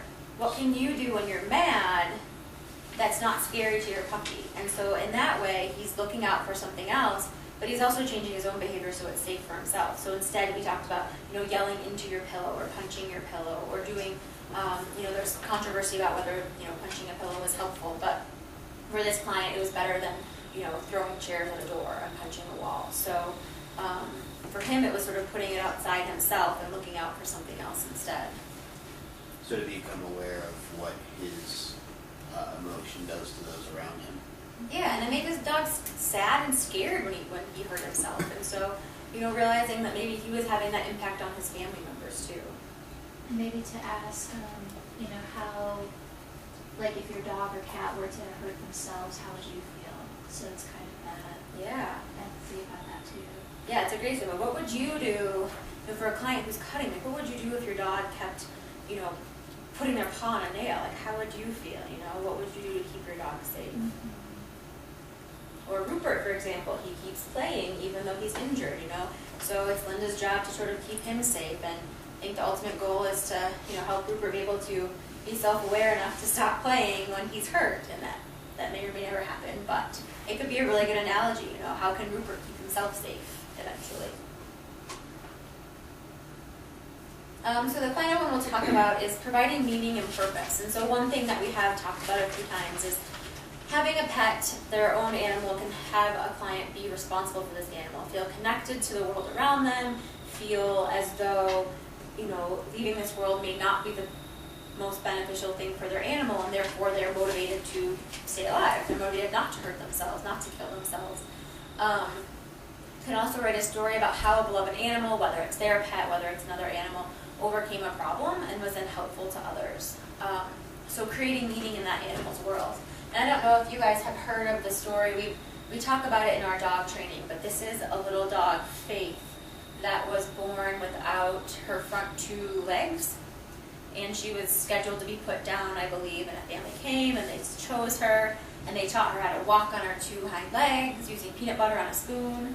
And now she's a full-size dog now, but walks on 2 legs, or sort of hops along, I guess. And if you see pictures of her, she's always smiling, and she looks really happy, and people see her, and they're really happy. So there was this dog that people had no hope for, was sort of written off as not okay, and ended up having a really beneficial life. Tucker's the same way. With this heart murmur, the breeder sort of said, I don't think you want that dog. Like, and Sarah feels maybe implying that this dog, Tucker, was not long for this world had he stayed with this family. And so she immediately said, oh, I'll take him. And Tucker's this great little guy who's had an impact on a lot of people in his life. He's only 2, and so he's been able to overcome his problem and help other people. Tucker's only 2? Mm-hmm. Yeah, 2.5 maybe. Yeah. What other ways can animals provide meaning and purpose to clients?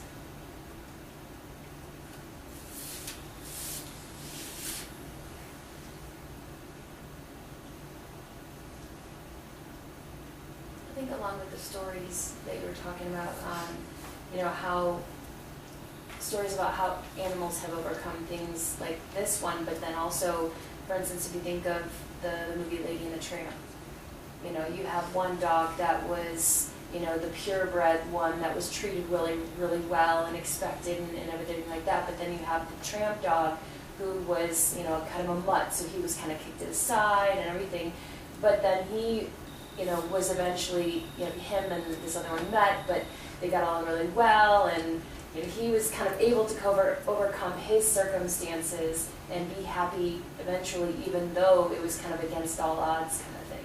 And didn't he save the family? And he ended up Somehow saving, then, yeah. from like a fire or something Yes, like that. yeah, and then they Yeah. adopted him because he was raped. Right, Yeah. exactly. And I think that the animal stories can be good transitions in the sense where, because there's another story about a woman who at, I think when she was 3 or 4, she got electrocuted. She held on to something, she got electrocuted, and they had to amputate both her arms. She was like 3 years old. So she, basically had to grow up learning, and it was, the special talks about how it was hard for her mother to make her do things on her own, and how she had to learn how to dress herself with her feet and things like that, and how she ended up growing up and having, kids, and she drives a car and, everything. And I think showing this first will kind of help transition into, okay, it's okay for the dog, and the dog can overcome, and then you can transition into, and this is another person that was able to do it, and then it kind of, instead of just showing the person one, it kind of helps create a smoother, great. Yeah. Well, Linda has a client that's a good example of this, and it's not even her own pet that's providing meaning, but this client has some pretty severe social anxiety. There are some features of bipolar or depression, but she is outstanding at training the goats. I mean, she's probably better than the rest of us. And so part of her motivation and meaning right now in the world is these goats, and she is this goat sort of whisperer, and she's so good with them. And so part of her motivation to get out of the house at least once a week, or apart from school, is to come here and see the goats, and she has sort of this responsibility to come see them and help them. And we were brainstorming yesterday about ways to sort of get her motivated when she's really down, sort of having a really hard time leaving her room, and she gets sort of stuck in a negative self-cycle where she doesn't want to see anyone. And so we can't be motivation for her, Linda can't be motivation for her, but these goats can be really motivation for her to come here, which is really important. Not that Linda can't be motivation, but she likes the goats a lot. Which brings up the idea of volunteering in animal shelters. Mm-hmm. And I think that, for people who don't feel like they have a purpose, like the fact that they could be the only exercise these animals get is her going there and doing it, I think that's great motivation. Yeah, and that can be a great intervention that can continue through their life, and apart from therapy, apart from this hour or 2 hours a week that they spend with us, they have this whole other set of meaning and responsibility, and things that are relying on them. Do you have to be 18 to volunteer in an animal shelter? No, but if you're not, you have to have a parent come with you. Okay. I think at Dumb Friends League, which is a Denver shelter, it's 12 and parent consent and coming with you and walking with you.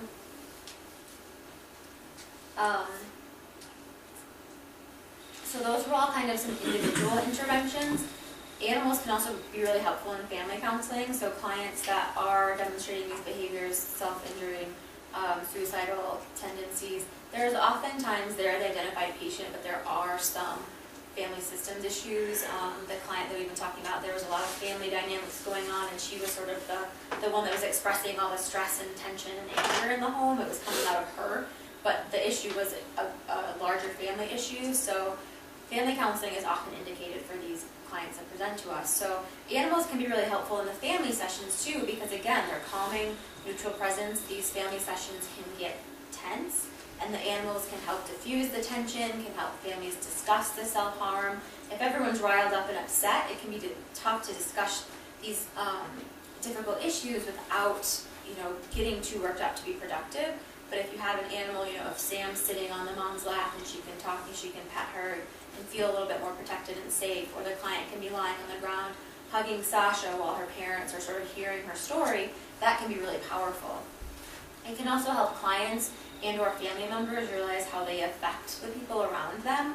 So it's easier to hear, that the tone of your voice is scary, or your body language is threatening, to hear that Sasha's afraid of your body language versus, you're really scaring your teenage daughter when you act like this.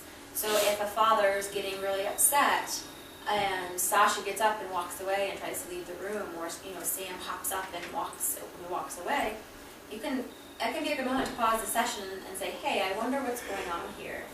I had a session yesterday with a client who was getting really agitated, and the horses kept walking away from him. And actually, it was funny. At one point, when he was really getting worked up, Stormy stepped on his foot, and he was like, "Oh." And then, like 10 minutes later, Misty did it, or he was like gesturing wildly, and Misty like bucked her head back and stepped on his foot. And I was like, "Wow." And he is not a self-injured client, but it was a really good example of how if a client's getting so wrapped up in their own issues, and whether that's upset, whether it's depression, whether it's agitation, the animals can be a good way to reflect what's happening for that person. So we talked about, the animals are really picking up on your agitation, and also they're trying to sort of snap him out of it, I think. They're saying like, hey, enough, like, remember you're petting us, remember you're grooming us. So in a family session, that can be really good, because if, we're having a family work together with the horses, and all of a sudden the horses are getting anxious and their ears are getting pinned back, we can stop the session and say, what is going on with these horses? What do you think they are showing that's happening in this family session? And are the horses reacting, or the animals reacting to what the client's reacting to? So, is Misty walking away from mom because mom's doing whatever she does that triggers the client, So can you draw those parallels? And then finally, you can do some creative, fun activities that can lead to fun and cooperation and play, and maybe one of the first times that a family system can work together successfully. And that may take a lot of sessions. It may be a lot of sessions of talking about, how the animals are responding. That's not productive. And then finally, working through some of these family issues and communication styles to be able to do a fun activity together, to get the goats to go through an obstacle course, or to get the horses to lunge, for each of them. And then group counseling. So as Linda mentioned, we do have some groups here that we use with the animal, or that we work with the animals in the group setting. So it can give common discussion ground apart from just the self-harm. So self-harming clients in groups can be counterproductive because they can pick up behaviors from each other. This is true for eating disorders too, because if a client's saying, "Oh, I took the razor out of my dad's shaving razor because my parents took away my razor," maybe that's giving an idea to another client who's not ready to stop self-harming yet. So in groups for clients who self-harm, you have to be really careful about what is being shared and whether it's supportive or whether it's sort of detrimental to their progress. But having an animal in session and doing activities with the animal can help clients focus on something positive and something that's not just about the self-harm. You can also talk about whether the animal has any self-destructive behaviors and if the group can help the animal. So, for example, how could this group help Rupert realize he needs to take a break? Or what does the group have to do to keep Rupert safe, from playing ball for too long so that he hurts his foot again? What can the group do to help Misty stop cribbing? That might be a really good one, because that is sort of a self-injurious behavior for Misty. It's sort of not anymore, we've sort of cut that, but before, when she was cribbing, it was a behavior for her that helped her feel better when she was stressed. I think it was the new environment of moving here helped her feel better, but it was potentially really harmful for her. It can cause colic, it can cause gastrointestinal issues. So if we had a group of self-harming clients, we could say, "Hey, we're really glad you guys are here. We've got this big issue. Can you guys help us figure out how to help Misty?" And whether or not you connect that directly to how they help themselves is clinician's decision. So it may just be that you talk about how to help Misty, and that's great, and that's the end. Or say, "Hey, I wonder if you guys could use any of these techniques that we talked about for Misty for yourself. Next time you feel like hurting yourself, which of the 3 things that we're going to do for Misty could you do at home for yourself?"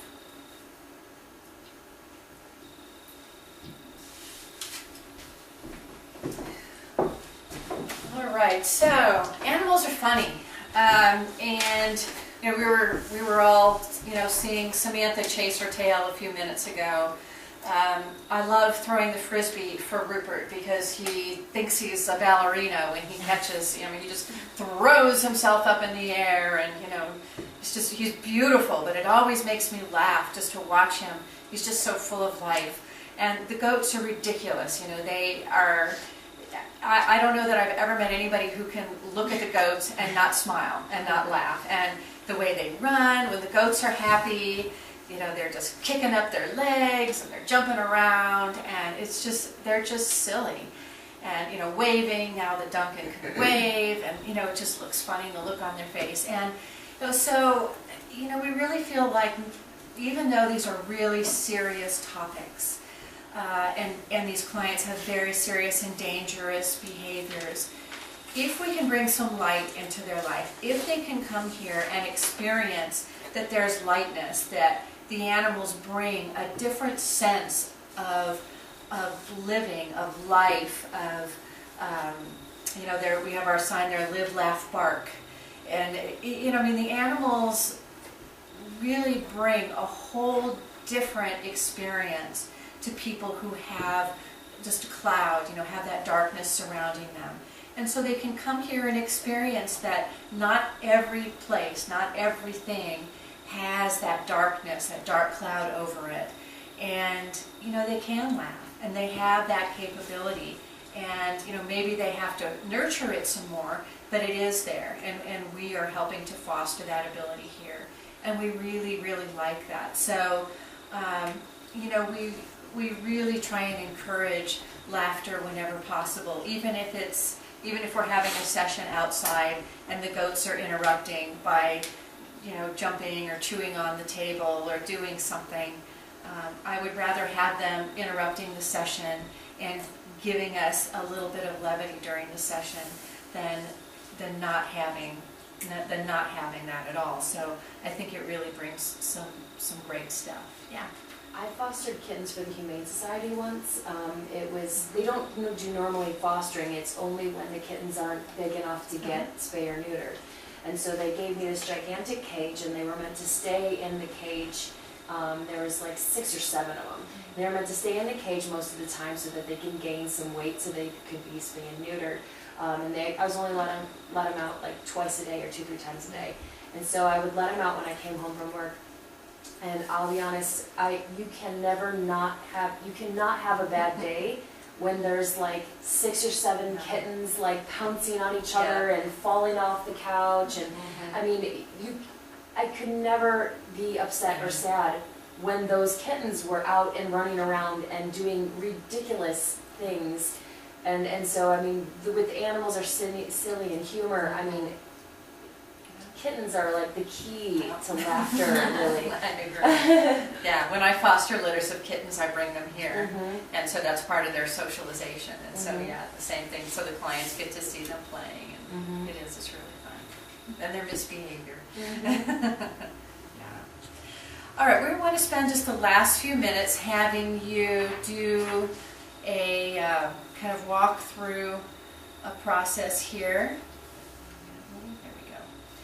All right, so we will just work on this as a group, and this will be about Leah, who is a 16-year-old girl who's been cutting her arms and recently started burning herself with cigarettes. So as a group, let's think first about what 2 treatment goals should be for her.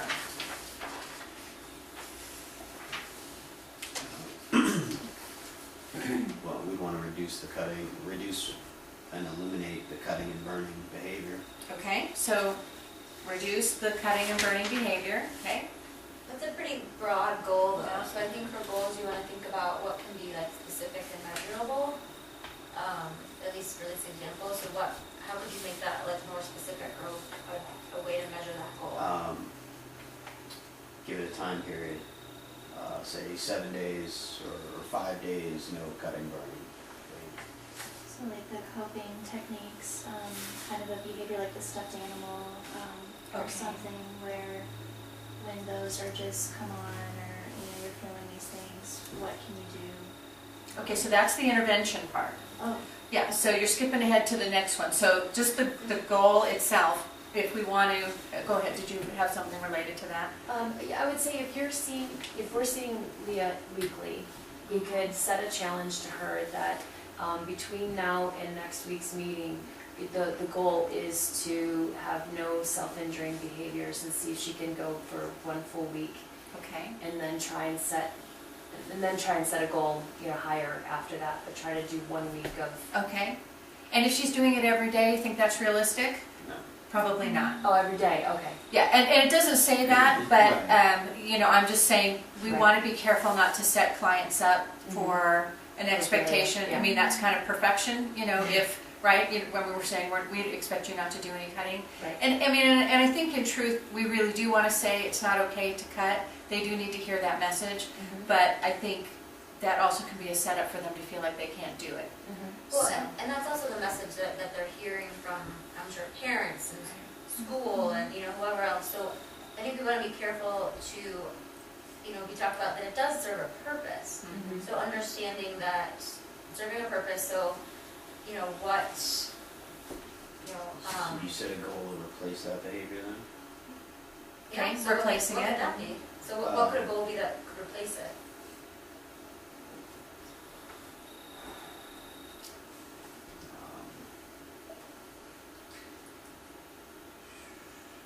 Animal based, of course. No, it doesn't have to be. Okay.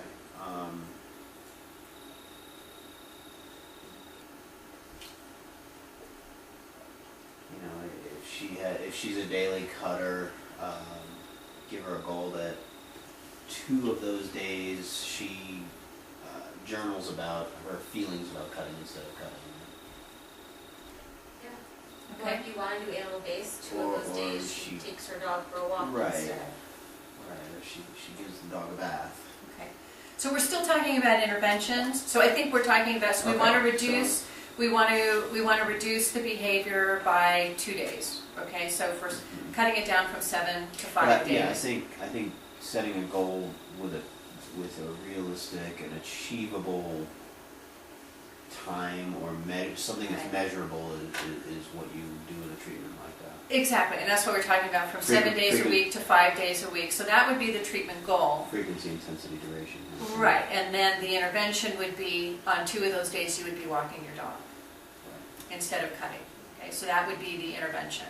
Okay, so that's one. What would be another goal that you would like to have? And remember, we just spent a bunch of time looking over specific treatment goals. Right. So what were some of them? Increasing communication, tolerating frustration, Stabilize the symptoms. stabilizing. Okay. Increase awareness.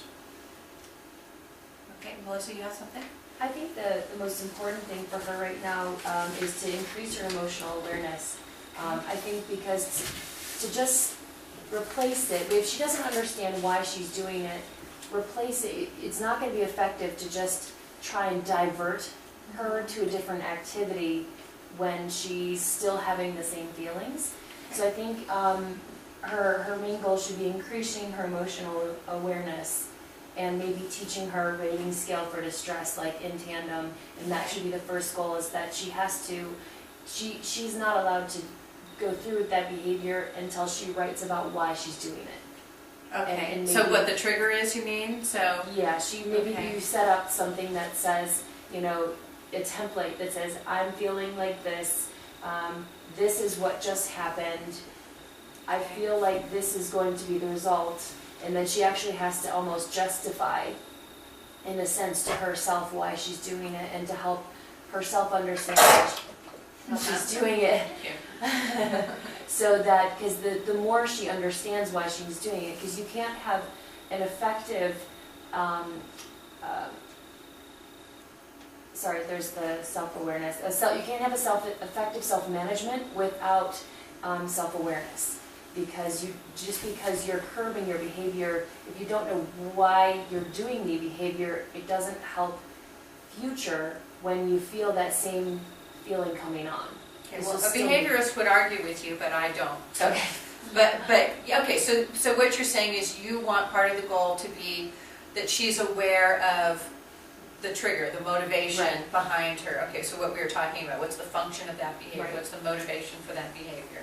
Okay, so that's an awareness. Okay, so your intervention then is to have her write that down. Mhm. Okay, all right, so that's kind of like a CBT intervention, at least the beginning, right? The antecedent, the behavior, and the consequence. Okay, so what about, can we think of something with an animal now that we could do to accomplish that same goal? And it can still be a CBT type of intervention. She could tell the animal why she's doing it. Okay. Instead of writing it down, she could talk to the animal about why she's doing it Okay. and what made her think it and all those same things. so she could tell the animal what's up. And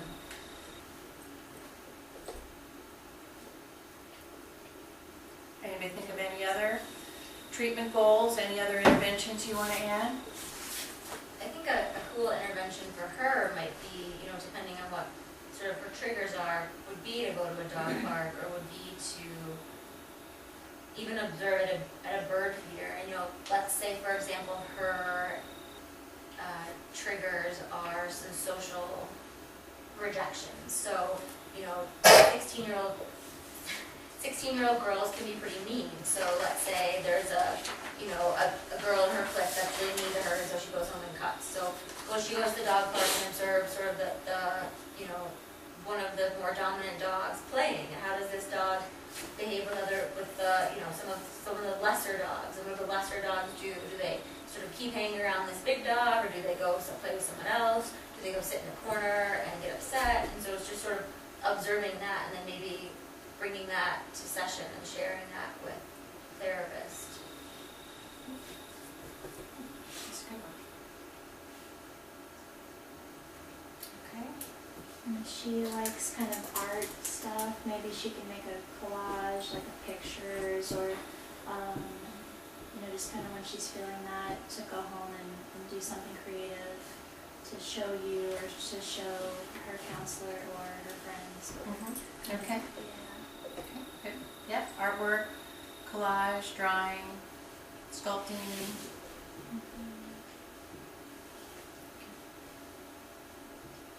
Okay, well, I think you guys have some really good ideas, and this particular field is wide open. I think that's one of the things that's really wonderful about animal-assisted therapy, is that we're constantly creating and developing new interventions and finding new ways to incorporate the animals into our work. And so it's just up to your imagination, and as long as it's something that's good for the animal, good for the client, it's worth doing, so it's worth trying. So hopefully this gives you some ideas to get things started. And by no means have we covered all of the interventions that can be tried with these clients, but hopefully, like I said, it kind of got your juices going, and you can start thinking of things on your own that may be appropriate for your individual clients. Thank you. I think that's the end of our training for the day, and if you would take a couple minutes and fill out our evaluation form before you go, and I will hand out your certificates. So thanks for coming, everybody. Thank you.